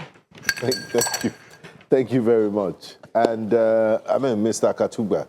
Yeah, I was talking going about against thousands of lawyers in Nigeria with a lawyer seated beside you. And the lawyer said nothing. Olive. You can't defend your constituency. Let it be on record. Yeah. What he said is that the NBA does not have the right to You know, decide the local the standard constitutionality of the matter when it's expressly there that you cannot come out as an MBA. A matter like this is a police investigation. Throwing shade at the EFCC in public like that. Even all go into knows that Mr. Akatu and make a proper statement so that don't throw the MBA into the political fray. But the NBA always typically makes statements that often, on matters that oftentimes seem like they're human rights abuse. Well, in this case, I think that I read the statement and you go and look at the enabling laws of that. They have no right or no powers to do what they have done. So I think, again, the court will decide what the true position Absolutely is. so, yeah. But let's get into our next paper. Still on the Punch, there's one story there. Okay, you have a story. All right, Fake agency probe. Adeyemi rejects closed-door reps. I like that. Have you guys heard? I like that. Have you heard Everybody has been saying things in front of please, the can camera. come to us, please? I like that. We also want to make this clear. Yes. And I think we need to state it here unequivocally, unhinged, unrestrained, and we need to make it clear. Nigeria, can we do things with clean hands? Akatu, I want to pass it over to you. If you have investigated heads of agencies and departments in public, in a sitting, why do you want to take the embattled DG into closed door? Even the businessman was in public. Even the businessman, like said, he gave him 400 million naira. to facilitate Came in public. When it was time for DMU, you're not saying, let's take him closed door. It's a judgment that was made in error when I saw them making that decision and giving that puerile explanation. Do you understand? It's sometimes you can sit in an office and make a wrong decision. This is one of them. So I'm sure now that they are getting your unequivocal, unhinged position, and many more people are saying the same thing, he will reverse himself. Because we don't need any private conversation with the man. It's just common sense and logic. It must come public like of others. fairness and justice. You say someone is a thief, you don't want to give the person free hearing. No, they want to give you free hearing, but afraid of some revelations, which can be broadcast, which can lead to honorable off your mic. Understand? So, exactly. So the man must come in public, and that he must speak to the Nigerian people. He must question him in public, and he must answer you in public. This will make our wake-up conversation tomorrow, number one. Yes. Please, let's look at it carefully. Yeah. So honorable off your mic. I remember. But I find it absolutely horrendous that man came to the public to say those things, that he gave 400 million. Oh, you were part of us. I couldn't believe a man speaking. What did we say yesterday? Yes, you're doing something illegal. Are you nerves? And, so proud to come and say it in the public. Maybe he's an actor. Who knows? No, he's not an actor. He obviously doesn't understand the implication of what he did, and because he's seen the gravity of it. Yes. Normally, we don't. We don't handle such matters with the seriousness that they do. I mean, all this shenanigans, all this political shenanigans going on just reminds me of that Off Your Mic episode when the man, there's self-induced fainting in order to avoid questioning. He fainted, and the gentleman was trying to give him mouth-to-mouth resuscitation. When he saw but as a very straight man, when he was coming close to his lips, he woke up. Because that dying had to stop. He stood so firm. I can't go to my hair with your mouth in my mouth. Don't do it. Don't try it. Okay. No. We will see drama. Oh my. Where hands cannot be clean. The man that was speaking, many Nigerians, we have so legalized and normalized so many behaviors that even when you speak about them in Nigeria, they tell you what is there. But these are serious things. I couldn't just believe what I was hearing. We hear of Nigerians paying for employment. They pay, and you will see a father say, I paid for my 2 children to be employed in a government agency. Pay for Expo WAEC. Okay, let's share some good news and celebrate the release of 308 Kwara and Niger abductees that have been rescued. President Tinubu celebrated this and also directed security agencies to intensify efforts to prevent future abductions by strengthening early warning systems. This is 308 abducted persons, not something that we should take lightly. Benga, I think it deserves the ringing of the bell. Yes, and I like the rider which says, early warning systems. Exactly. It's not to celebrate this. It's not to be celebrating next this week there's another kidnapping. Let's nip this in the bud. In case you're wondering where these 308 people came from, in February, Premium Times reported that Boko Haram terrorists kidnapped about 176 people from Woro a Kwara community on the fringe of Kainji Lake National Park. A month before the attack, the group abducted an unspecified number of people from Kasuwandaji, a village in neighboring Niger State. And in subsequent attacks on other villages, we had Konkoso, Kabe, Sukumba, and Pisa in Niger. The group kidnapped scores of people across the country. And it was reported that the rescued victims comprised 163 residents of Woro and 145 others abducted from communities in neighboring Niger State. He did not specify the communities in Niger from which the 145 victims were rescued.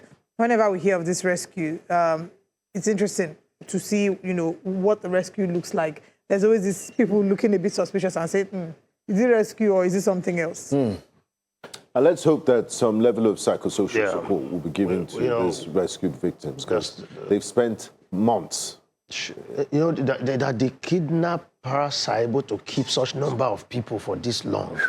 It beats me, and I wonder what manner of funding is available to them, the kind of resources that they're able to keep 305 people and more that they have kidnapped. No, it's not feeding them daily or doing whatever they are doing with them, keeping them alive for 6 months. No, it's not the Shangri-La or Four Seasons Hotel. They are in very terrible conditions. But if they have kept, they are just they have kept them without food. The amount of calories to keep them alive. And we're getting this from testimony of people that have been kidnapped. I mean, Olive mentioned raw yam. Yes, can I say something? If you give, even raw yam cost money. Of course. The water he used to... 3,000 naira now.